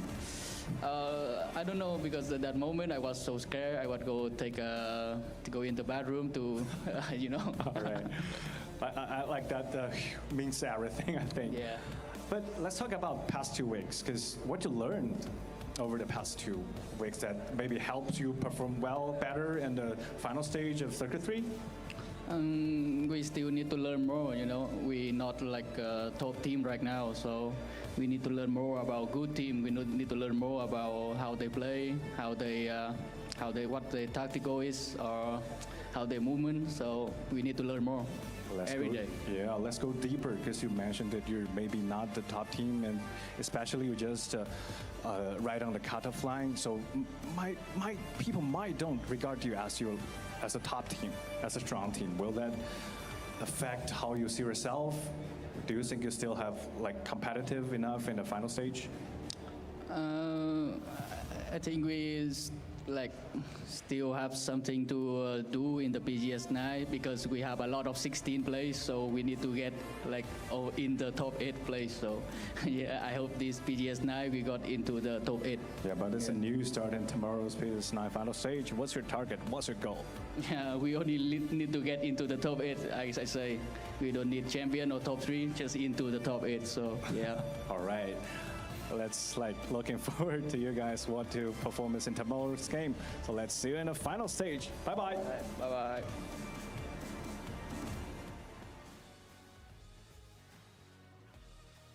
I like that honesty. All that matters is the top 8. Stop asking me those questions. Listen, I qualified. Okay, that's what's important. I respect the duck juice, as he says. It was stressful. You got to make that play, and that's what sets teams apart, Match'em. What determines the greats from the also-rans is the ability to sort of step up, do what you need to, and then win a game. And that's one of the things that the Expendables have had some issues with. I mean, there is no arguing on that. This is a squad that has a lot of firepower, but it's kind of similar to NAVI, has had a lot of trouble approaching specifically the mid-game. It does seem like they're kind of slowing down their pacing and trying to keep their firefight up for the later stages, which is having some, I guess, resurgence for them as far as points go, but it doesn't feel like it's stable yet. And this is a squad that, whenever we look at historically, the Expendables were always go big, go home style squads. This is a different style of play to have to be more conservative to make sure that they can keep their points just to qualify. Well, the style of play, the idea that you can now just make the top 8 is gone.